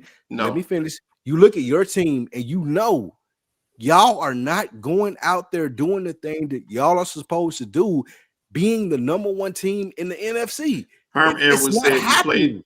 Y'all don't have the quarterback. Y'all don't have the quarterback to do it. Y'all don't have the coach to do it. Y'all don't have the OC to do it. Y'all don't have the receivers to do it. Nobody is doing what they supposed to do from y'all perspective, as Howie Roseman is this great GM and built this great team. Y'all O-line sucks. Y'all D-line show up when they want to. Y'all are not doing what y'all supposed to do. Herm Edwards said you play to win the game. They've been 8-2 for 4 years straight. When somebody else does it, let me know. Just wake me up from this slumber. When somebody else does it, let me know. It don't make sense. It don't make sense. Your team is 5-5-1. We and you got your chest poked out. We're talking about y'all team just going out there and acting like y'all Super Bowl contenders, and y'all not. How are they not? Go ahead. How are they not? Who have they beaten? I was gonna say, to me, this game, I mean, the Cowboys. I think I don't even want to focus on the Cowboys because it don't really matter with that end. Because if they, again, like Sheldon said, if they lose 2 more games, it's a wrap. So do they have playoff hopes? Maybe, but they would have to win out. To me, this is about the Eagles, and as far as if we were going to have that same question with the Chiefs, as far as like confidence 1 to 5, I'm at a 2.5 with them as well. Especially because, and Sheldon knows this, I'm a fantasy owner of Jalen Hurts and Saquon Barkley. They have been a shitball tandem this season. Like I'm losing. I'm going to lose. I'm going to lose. I'm going to lose the last 3 weeks because of them. And when you have the highest paid offense in the NFL, when you have a number 1 who's playing like a number 40, when you have this, who I always, you know how I felt about Saquon before he got to Philly. I'm a Giants fan. So I know what he was capable of. So seeing him win that Super Bowl was fine, but to see what he is now, it's not him. He hasn't regressed. It's whatever's going on in Philly. I don't know if it's the coaching. I don't know if it's Jalen Hurts. Either way, it's a shitty offense. And to be up 21-0 and then to lose 21-24 means that you have a shitty offense. And I think that's what it is. Like I said this last week, Sheldon, I think y'all have probably the best defense in the league, because even though I know the Rams are balling and the Seahawks and there's other teams you can bring up, Texans, like they don't win games like this. You know what I'm saying? Or like they don't win as many games like this as the Eagles have. The Texans can't hold down the fort until CJ Stroud comes back, or that Houston offense starts getting on track. I don't think that defense is that good, but we've seen the Eagles carry this offense week in, week out. They're not gonna win every game, but they win the games that matter. So if that's how y'all get to the playoffs and whatever, that's fine. But if it counts on y'all having to rely on your offense in the playoffs, then I have no faith in that at all. Nick, did you just say you graded them a 2.5 on a scale of 5 because your fantasy players lost? Yes. If that's your reasoning, yes. That's the wildest thing I've ever heard in my life, Nick. That's a part of my reasoning because I closely watched these stats, bro. I had Saquon last season. And granted, they lost a couple offensive linemen this season, so I didn't expect him to have a 2,000-yard season. But Sheldon, you can't tell me this is the same kind of running back that you had last season. You know it and you ain't. can't and you But can't tell me the offense. You can't tell me the offense looks just the same as it did last year. That's there's a problem. That's what I'm saying. There's a problem here, and that may stop y'all from getting as far as what you think they're gonna go. I guess for me, I see certain things that need to change, and for me, a lot of it is you brought in a rookie OC. That's a big part of it. Two, the line is not the line with these penalties is really what's killing me. These pre-snap penalties. If you go back and watch, like I said, it was a ton of them.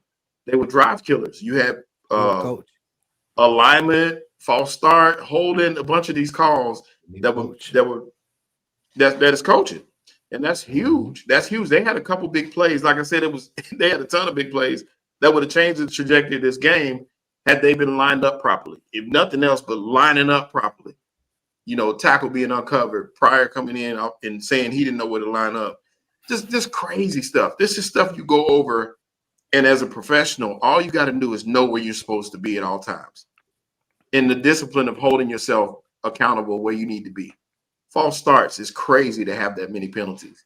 And that's the biggest issue. If not, we wouldn't even be having this discussion had they held their own on that. I'm not really worried about, like I said, I ain't never really been worried about too much because when time comes to play, when it's time to strap up and play, they ready and they make it happen. We'll see because to me, getting shut out in the second half is nuts, especially against this a bad defense like the Cowboys. That is, and then also, at what point do we talk about Jalen Hurts in this? Because you don't after this game. There's nothing you can say about him after this game. If you do, then that just lets me know you're not watching the games. No, I'm saying that at some point we're going to look over this whole season and we're going to be like, okay, where was Jalen Hurts' leadership or input and how he affected these games? He had 300 yards and 3 touchdowns. What are you doing? But did he win the game? That's what I'm saying. Like your whole point is win the games, wins and losses. So then when you throw stats back at me, that makes me that make me think that you didn't watch the game. You know what I'm saying? No, you're right. You're right. He has a part to play in it. But once again, you look at the list of things above that. You look at, like I said, you start with the penalties. That's where it starts. You start with the offensive play calls. But that's where you start. So far this season, he on the list because he's the quarterback. So far this season, I think they either lead the league or they're top 3 in 3 and outs. Yeah, absolutely. For an offense that is this firepower, where you got them, they're 2 number ones. You got a number 1 running or a top 3 running back, talent wise. You got a top 5 offensive line. You claim that he's a top 5 quarterback. You got a top 5 defense. It's kind of like, this should look a lot different. Y'all shouldn't be losing to the Cowboys like y'all did. Like, it's fine if y'all lose to the Cowboys because it's a division game, but the way y'all lost is like all season long, bro. Even your own teammates are saying, bro, this offense is shitty. Oh yeah. Like I said, I agree. But at the same time, I don't worry because, like I said, when it's time to step up, they beat the teams that need to be. They needed to make play. They played horrible in the first half against the Rams. Came out and whooped the Rams. But you're not played horrible, and that's the team everybody's bigging up, right? They've beaten the Rams 4 times in a row. You think they will win the division? Oh, they've already won the division. What do you mean? I ain't worried. Quit acting like the Cowboys. Really, the thing is, like, I am. Nick, you a Bengals fan. You can't even talk to me right now. Like, I don't even know why you. That's why I'm the most objective person here because I see it on both sides. I know what it is to really lose. You don't look that much different, Lou. But my thing is with the Eagles, it's just like, bro, like eventually shit hits the fan. Like in football, shit hit the fan when at any given time. And when we just like that one year, you was confident as hell going into the playoffs, even though they was looking shitty going into the playoffs. Then they got their ass busted by the Bucks, and we ain't hear from you since until the next season. So if we go into these playoffs and y'all get bounced out, I'm talking about the no, he's talking about Shelton. I do want to say, I just think it's funny that when we point out Jalen Hurts' pedestrian games where he doesn't do a lot, the only thing that matters is the win. Right. And then he actually has a lot of stats and plays well and doesn't win the game. It's the opposite. It's like he played well, But I thought the thing that mattered the most was the win. No. So I agree with you. There seems to be some inconsistency there with you, Shelton. No. I said that. I said he didn't play well. I said, but if that's the first thing you point to, you can't say that. That's what I said. So no, he could have played better. He could have made one drive. I'm with you on that. I'm not gonna take up for him. Like, for me, if that was my kid or my brother, that's who I'm blaming first at the house.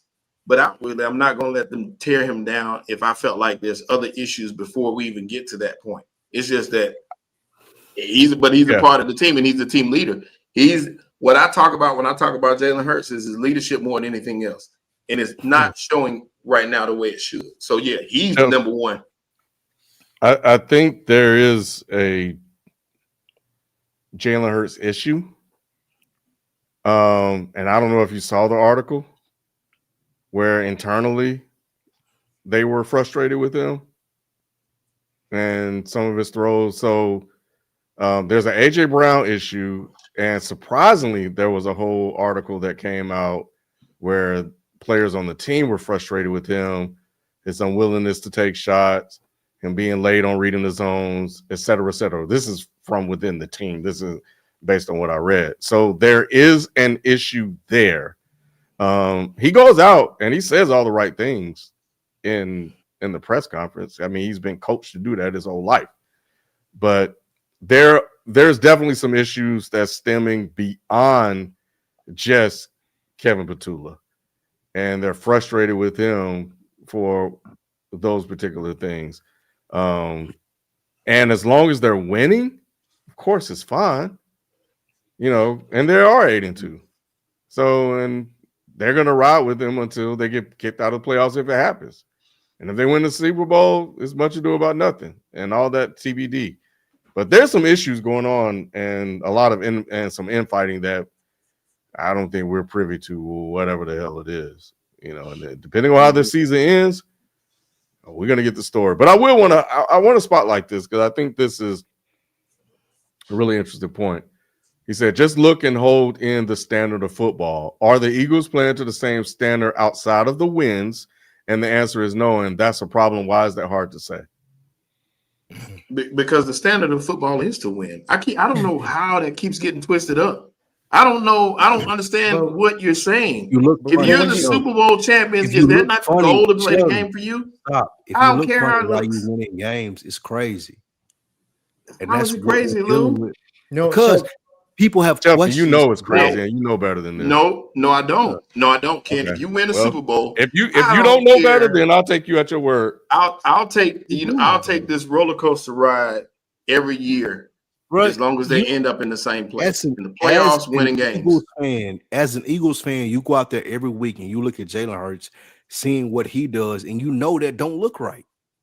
You know it don't. My main thing is we always said you don't celebrate things in a win that you wouldn't celebrate in a loss, bro.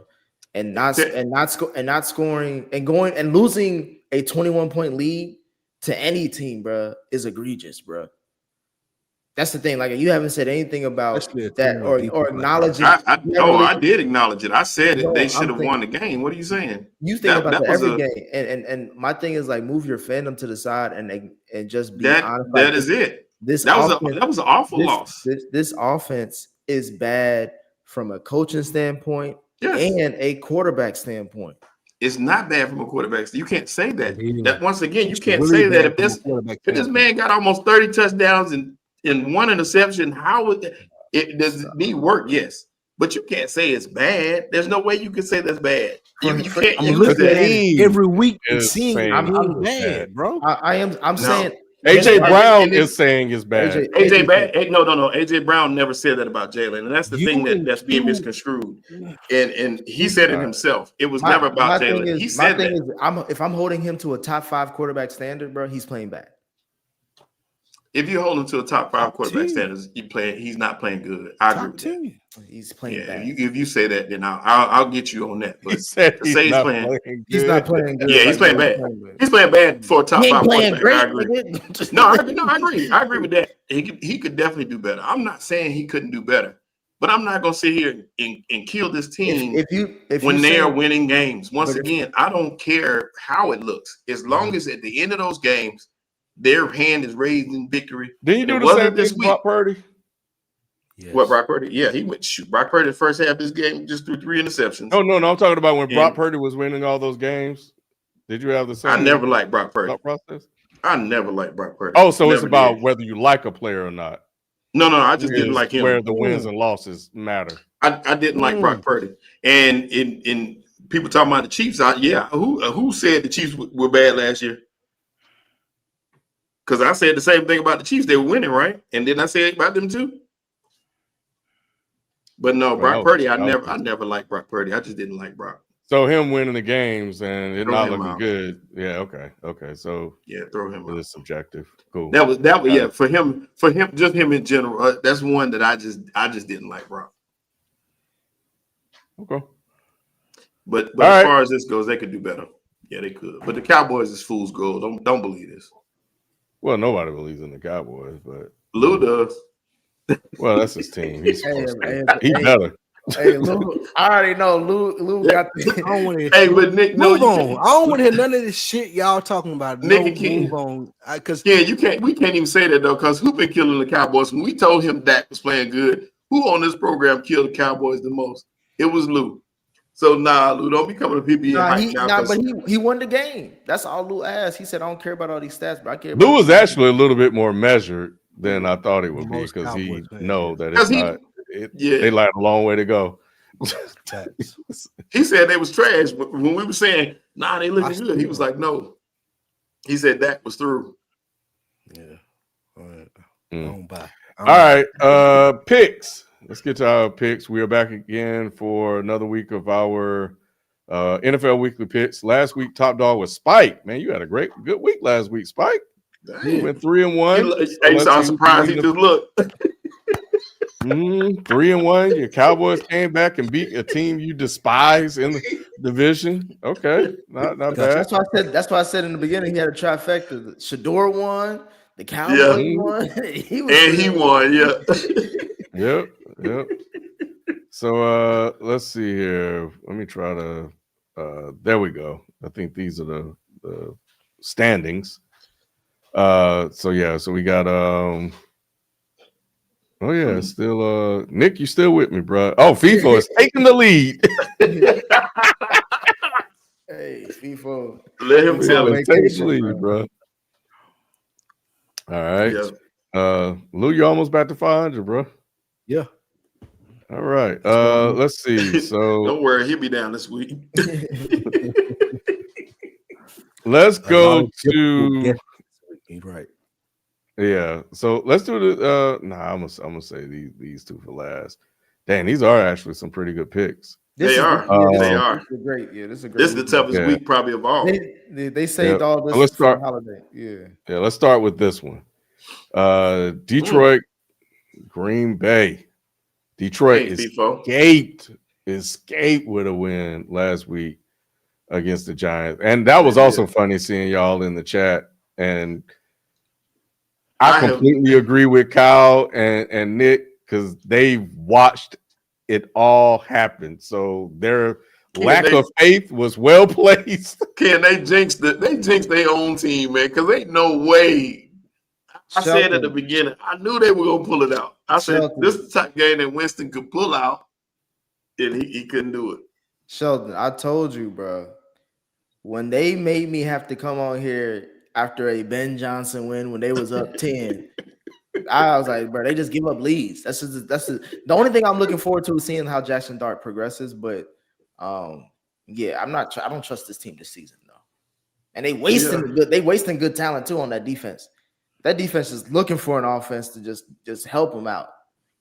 That defense be underachieving sometimes though. When they need to make some plays, they tired. They on the field too. They on offense. They actually look good. Them both running backs play really, really good in this game. And when you needed a stop from the defense let you down. You went up 10 with that flea flicker. What James Winston caught the touchdown, which was crazy. They went up 10 in the fourth quarter. All you had to do was one stop. You just needed one stop, and they couldn't get it. You keep scoring, it don't matter. If he was up 10, you keep scoring, they ain't gonna win the game. Yeah. I got faith in J-Lo for Thanksgiving. Oh Lord. Okay. This is a big game for the division too. It is. It is a huge game for second place. Because honestly, they may not have 3 teams come go into the playoffs like we all thought. They may only have 2. So this game could potentially kick one of these 2 teams out of the playoffs. Vikings. The Vikings are already out. No, we're talking about the Bears, the Lions, and the Packers. Yeah, the loser of this game will be on the outside looking in. So y'all have the Vikings already out? Yeah, the loser of this game is on the outside looking in. Bro, I think they're like 4-7. Spike. Yeah, bro, they shitball. Damn. Yeah, that's a wrap. They can this is at this point. Okay. Yeah, crazy the fact that now the Bears have replaced the Vikings. They just keep winning. I won't make you talk about Caleb this week or Ben Johnson this week, Nick. But we're gonna talk about. I still got a lot to say because they ain't played shit. They've been beating bombs. Come on, Nick. You got to play the team in front of you, Nick. Sheldon, if the same confidence you got in Drake May this postseason is the same one I got in Caleb. They've been beating bombs. Yeah, but Detroit desperately needed to win that game, and they found a way thanks to the Giants and to win and stay in the hunt. Because I don't think going on a losing streak would have done them any good. So I could think they have confidence coming into this game. It's just what version of Jordan Love will you get? And but I think this honestly could be a toss-up because I don't know, but I'm going with Detroit, man. I think they're feeling good about it. What version of Jared Goff you gonna get? Because you know that Green Bay the same version we get every damn time he on the field. I'm just saying that D line is gonna rattle Goff this week. I just looked at it like, Green Bay had that number that first time they played, and I think playing in the dome this time, I just think that Detroit is going to come out with some better play. They'll be more fired up. And Green Bay is looking kind of shaky to me right now. I don't know if Jacobs is going to play either. I think it's a must-win for the Lions. Everything that they've been going through and what they need to put on the field, must win. Yeah, I agree, Spike. Yeah, I'm still not too high on this team. Buffalo, Pittsburgh. Nick, I wasn't confident, bro. I don't even know why you picked them. Well, actually, no, I know what. After that Thursday night game, if Josh Allen can get rattled by Houston without C.J. Stroud, yeah, this could definitely be a bounce back game. I think Mason Rudolph probably going to start again. I'm not confident. I'm not really high on this team. Which one? Pittsburgh. Yeah, I mean, and those 2 losses that they gave up, the one to the Ravens, and then I think the one to the Bengals, it's gonna hurt them. So they're fighting to stay in the playoffs, and they don't look dominating. They don't look anything. Hey, Lou, what's that stupid ass joke the kids be saying with the numbers? 6, 7. Yeah, to me, something like 7 is 9-8. 9-8. 9-8. That's what. That's the with the football shit. That's a good one. 9-8. Because that's that's them. Hey, Sean, how many years have I been playing this record? I've been playing the same record football since you've been on the program. I think it's been the same thing, Nick. We've seen this before, Nick. Every year. He wins enough, but he don't win. Yeah. I don't know. I could have sworn I picked Buffalo, but then I'm not backing off. I'll pick the Steelers. The reason why I would have went with the Steelers is because I just believe that this is a tight game, that the defense stands out. You can be stout. You got Buffalo reeling right now. They up against the ropes. And this is the type game that you'll see Josh Allen press in, which means he's going to make some mistakes, and you get a chance to capitalize on the mistakes, and you should see a tough running game from Pittsburgh, which should control the clock. And I think they'll win this game. My thing is also, if Josh Allen loses to David Mills and Mason Rudolph back-to-back weeks in must-win weeks, you already know what's going to be the we need to talk. We're going to have to do it for best worst performance, and we need to talk. We might have to dedicate the whole episode to Josh Allen. Because to me, that's like, bro, we came into the season. Not only were you gonna win the MVP, but you was gonna run away with this division. Denver get the number 1 seed, and it's the complete opposite. Yeah. And it's funny because everybody's saying, get him some help. He needs help. It's so funny how the narratives play out depending on who the player is. He do need help, but that's not an excuse. He got paid. Yeah, he's throwing interceptions. And to me, James Cook needs help. Kansas City, Dallas. Lou. What? I don't know why you asking him. What? Well, thank you, Lou. At least the jinx isn't in full effect. Yeah, the jinx is not I on. was like, oh man, we done did it again. Kansas City. I mean, both of these teams are actually in playoff mode. It's just that Kansas City has a different playoff mode than Dallas. Yeah, and I think that escaping with that win will give them even more confidence to stay in the hunt. And I think they might light up Dallas. Yeah, I gotta pick my team. That's I know. That's fine, bro. You only have to pick. You ain't have to tell us. I know who Patrick Mahomes is. I would never pick against him if it wasn't my team, but I gotta pick my team. My thing is this is the greatest not only game for Thanksgiving that the NFL could have asked for this season, but also this is going to feel like a playoff game because both teams, it is like both teams, they are expecting this to be the highest rated NFL game ever. Because I believe that both teams need this win. Yes, and we know what this means for Patty. Like again, like Patty's gonna be on 10, Dak is gonna be on 10 because it's Thanksgiving.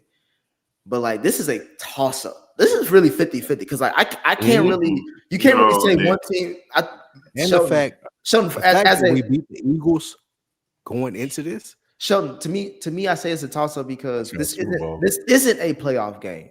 So don't have playoff game expectations. Like, who would you pick as a quarterback? Pick this as like how you like to describe any given Sunday ass game or any given Thursday for this matter. Thursday night football, technically, what do we always say? Favors the home team. Look at the Texans. They just won last week because they were the home team. Like, but Nick, here's a game where you're coming off a high. Imagine them coming back in that game against the Eagles was a high like you can't imagine. It's going to be tough to get up for a game like. I mean, I'm not saying that they're not going to be ready to play. I don't know, but it's going to be tough to get up for a game like this against Patrick Mahomes. And also, you think that Andy Reid wasn't watching and paying attention to the things that was going on? I think they'll be ready. I think that win, that Andy Reid, that was part of the course. They came back. They did have to come back from 20-9. But that game for the Cowboys, nobody in that building, including Jerry, expected them to win that game. But my thing is the Cowboys made Saquon look pedestrian. What do you think they're gonna do to Kareem Hunt? There's the fact of that secondary with Kansas City. Sheldon, you already know. I keep telling y'all about these secondaries that y'all want to believe me. They can get cut up. Kansas City is one of them. And the other thing is, like, we got to start acknowledging what this Chiefs offense looks like. And it ain't always, easy for Patty to do what he needs to do. So the Cowboys gonna put up points because they've already had like 3 of the best games of the season so far. Remember that Packers game that was crazy that ended with a tie? Remember how they started off the season against the Eagles that went crazy with Jalen Carter spitting on them? And then there was the Giants game where they was throwing up. Like, the Cowboys are used to high intensity games so far this season. So you throwing them on Thursday night or Thursday afternoon, whatever the fuck it is, they don't really matter to them. And I'm not saying Chiefs are going to be fold under pressure against the bright lights, but I'm just saying like the Cowboys are used to this too. So it's not going to be like they're going to be scared of Patty or anything. Yeah. Last one. Eagles, Bears. Oh, Lou, you went with the Bears. Hey, not after that loss, bro. They're gonna light the Bears up after losing that game. The only thing that scares me is both the safeties are going to be out for the Eagles. Looks like it's going to be tough. Shut up, and man. you're losing. You're down to starting cornerback. You got some injuries in that Dallas game, and that y'all I told have you the that hurt best me. roster in football. Don't talk to me about this safety is missing. Like I don't care Now about both starting safeties, both. Bro, y'all are facing Caleb Williams and what's his name, Nick? I didn't say they were going to lose. I didn't say they were going to lose. I say it scares me. Y'all are facing them. So you're telling me coming off a loss to the Dallas Cowboys that I should be, I'm scared, man. The Philadelphia Eagles should be able to win this game against the Bears. I'm like, no, nigga, go out and handle business. I agree. If y'all can't, I'm taking the Bears.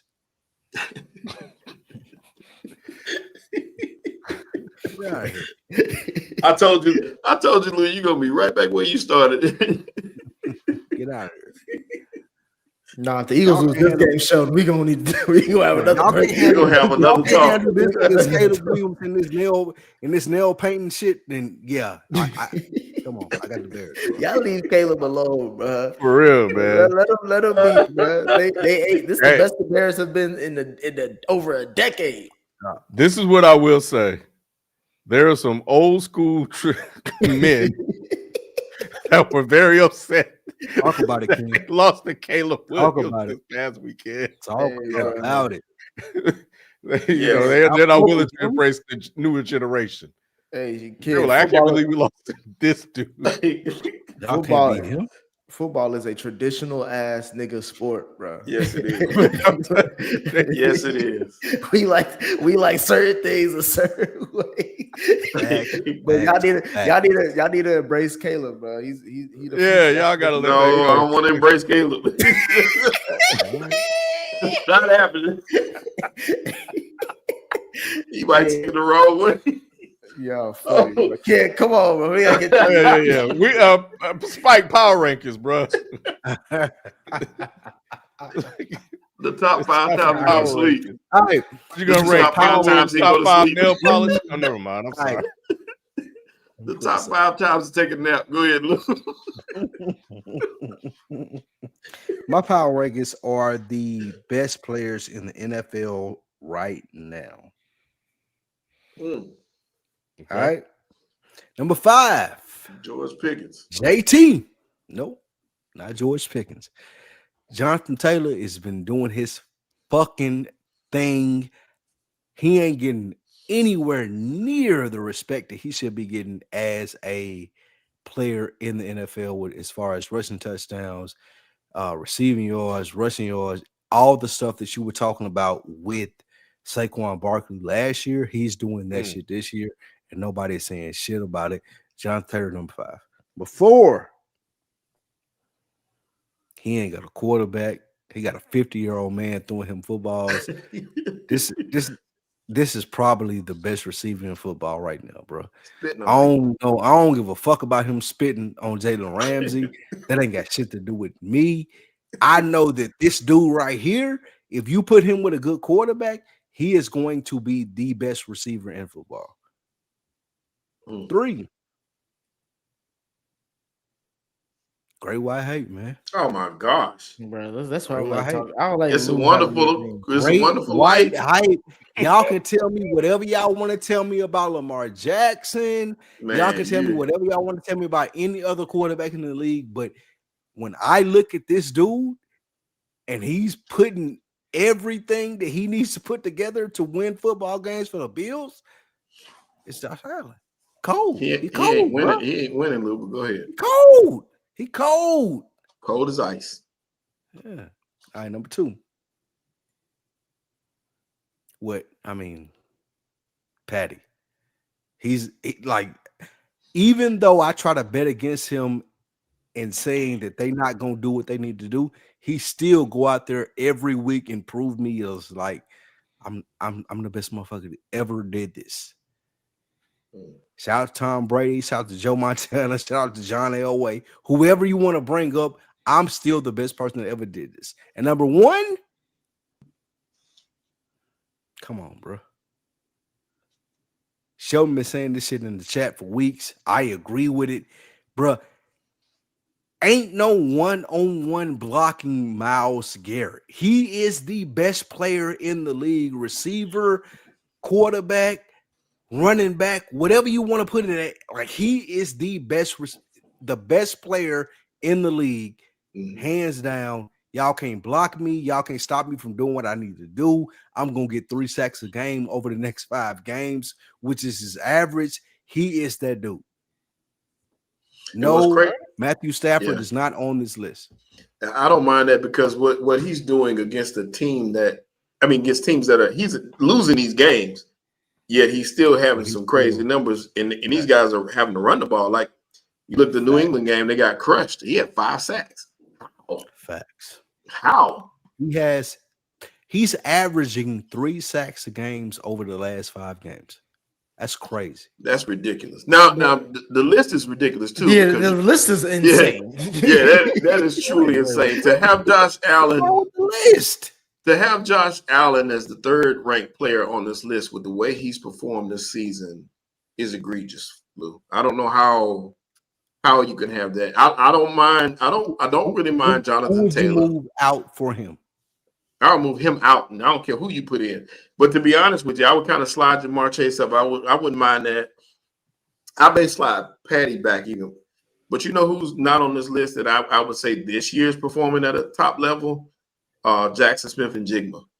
He has truly been balling out. I'm talking about game in, game out. He need more work. All these dudes got more work than him. Not this season. We just talking about this season, right? He's leading the league in receiving. He's dominating every game. First of all, every matchup. Matthew Stafford should be on this list. If you want to throw in players, who's the the guy from the Rams, the defensive end? What's his name? Number 8 or something like that. Jared Verse. Yeah, Verse should be on this list. Nah, I can't put him in top 5. He balling this year. I'm just saying the best NFL players right now. Like that Rams defense goes off of him. But yeah, there's a couple guys. I mean, Jamar shouldn't be on here because of stats wise. Like, I get what you're saying, Lou. I'm with you, but you can't say he top 4 doing bottom 5 numbers. Yeah. 30 touchdowns and 2 picks, Lou, to leave Stafford. 3 now, don't he? Yeah, that's crazy. Whatever, but it's still crazy. Yeah. Wait. Yeah. What?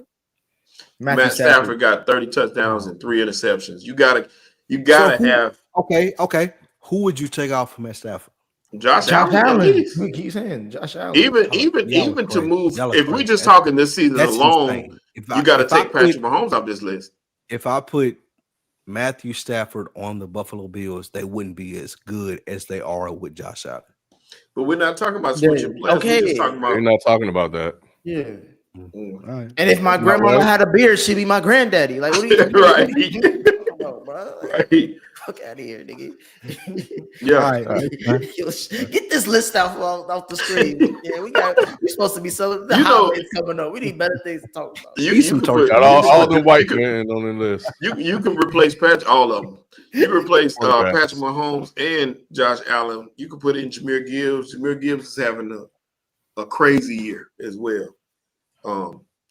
Gibbs is going 1,000 yards. 1,000 yards and 10 touchdowns. He's dragging this Lions team, to be honest, right now.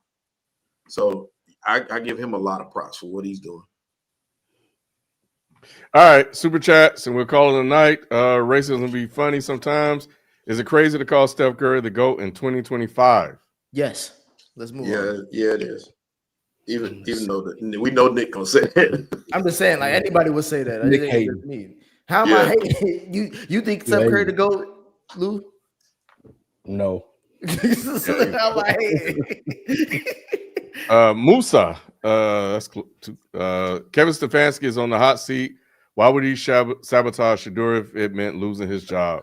Because you have no choice, and at the same time, the same thing we saw with Nico Collins for the longest time. He didn't have a choice in that matter. That was above his pay grade.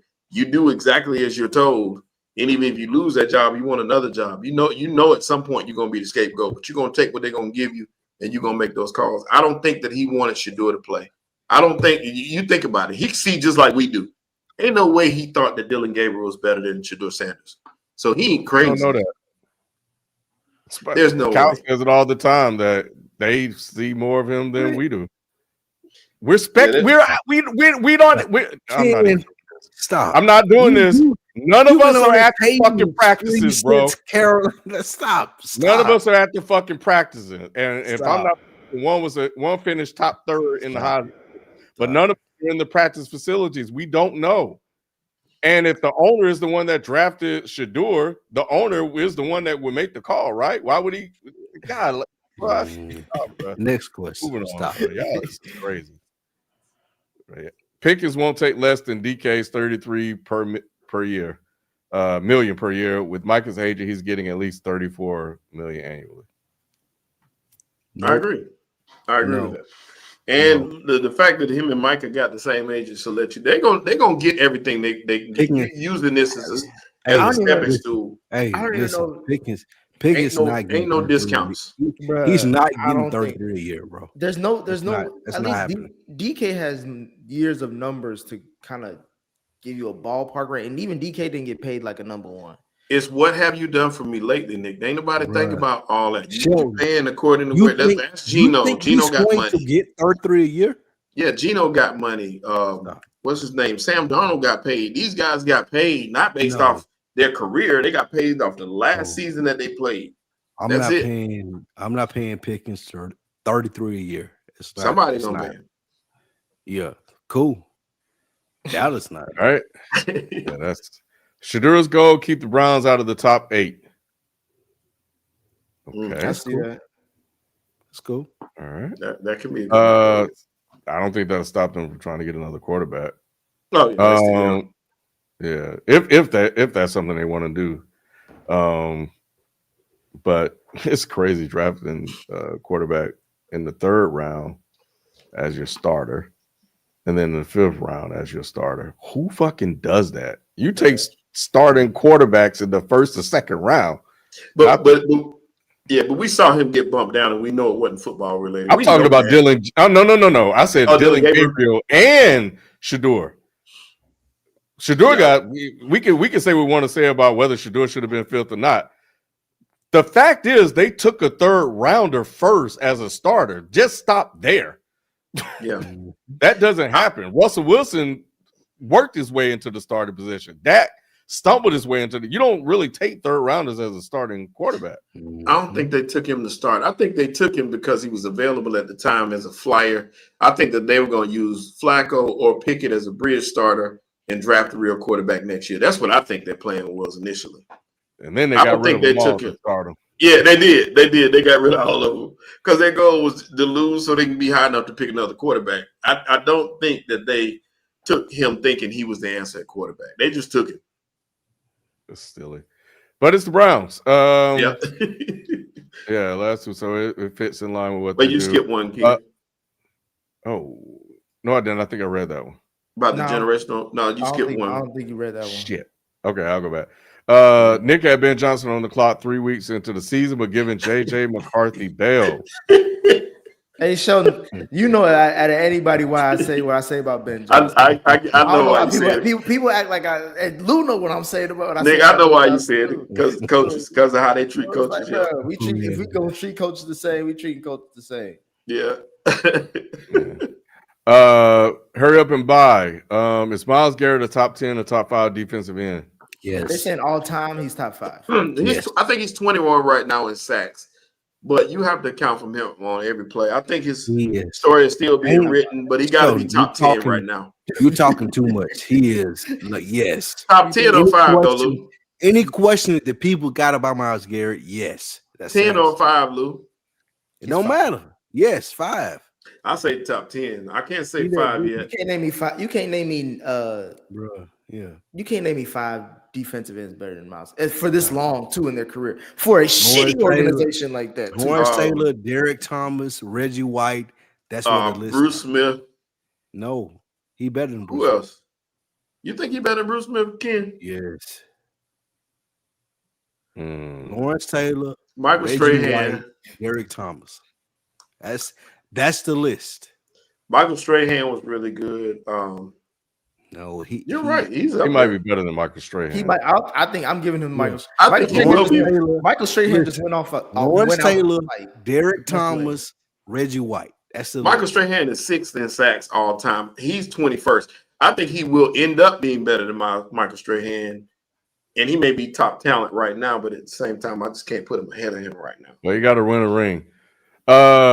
We them boys, and Shadur, I guess, supposed to be the player to do it. Jaylen's Pop Warner offense is making his team sad. Okay. With them boys, what are you talking about, man? What are you talking about? You don't know what that means.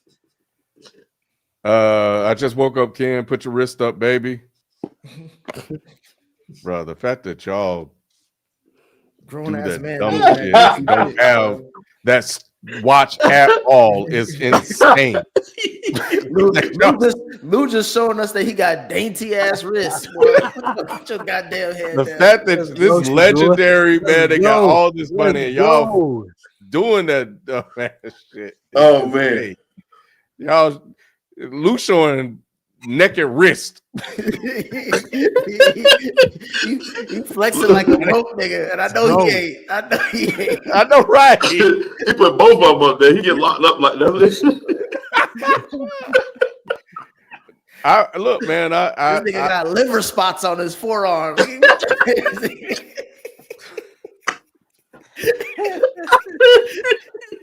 Like I said, after Tom Brady, man, I'm trying to live my life peaceful. I'm not trying to hate or wish ill will on anybody. But I gotta call it as I see it.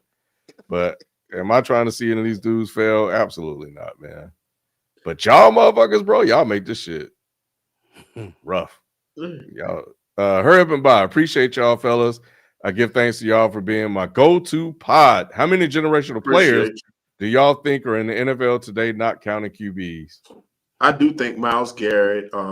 We could say T.J. Watt. Yeah, right? Myles Garrett, T.J. Watt. If you just count like just people in general, Derrick Henry.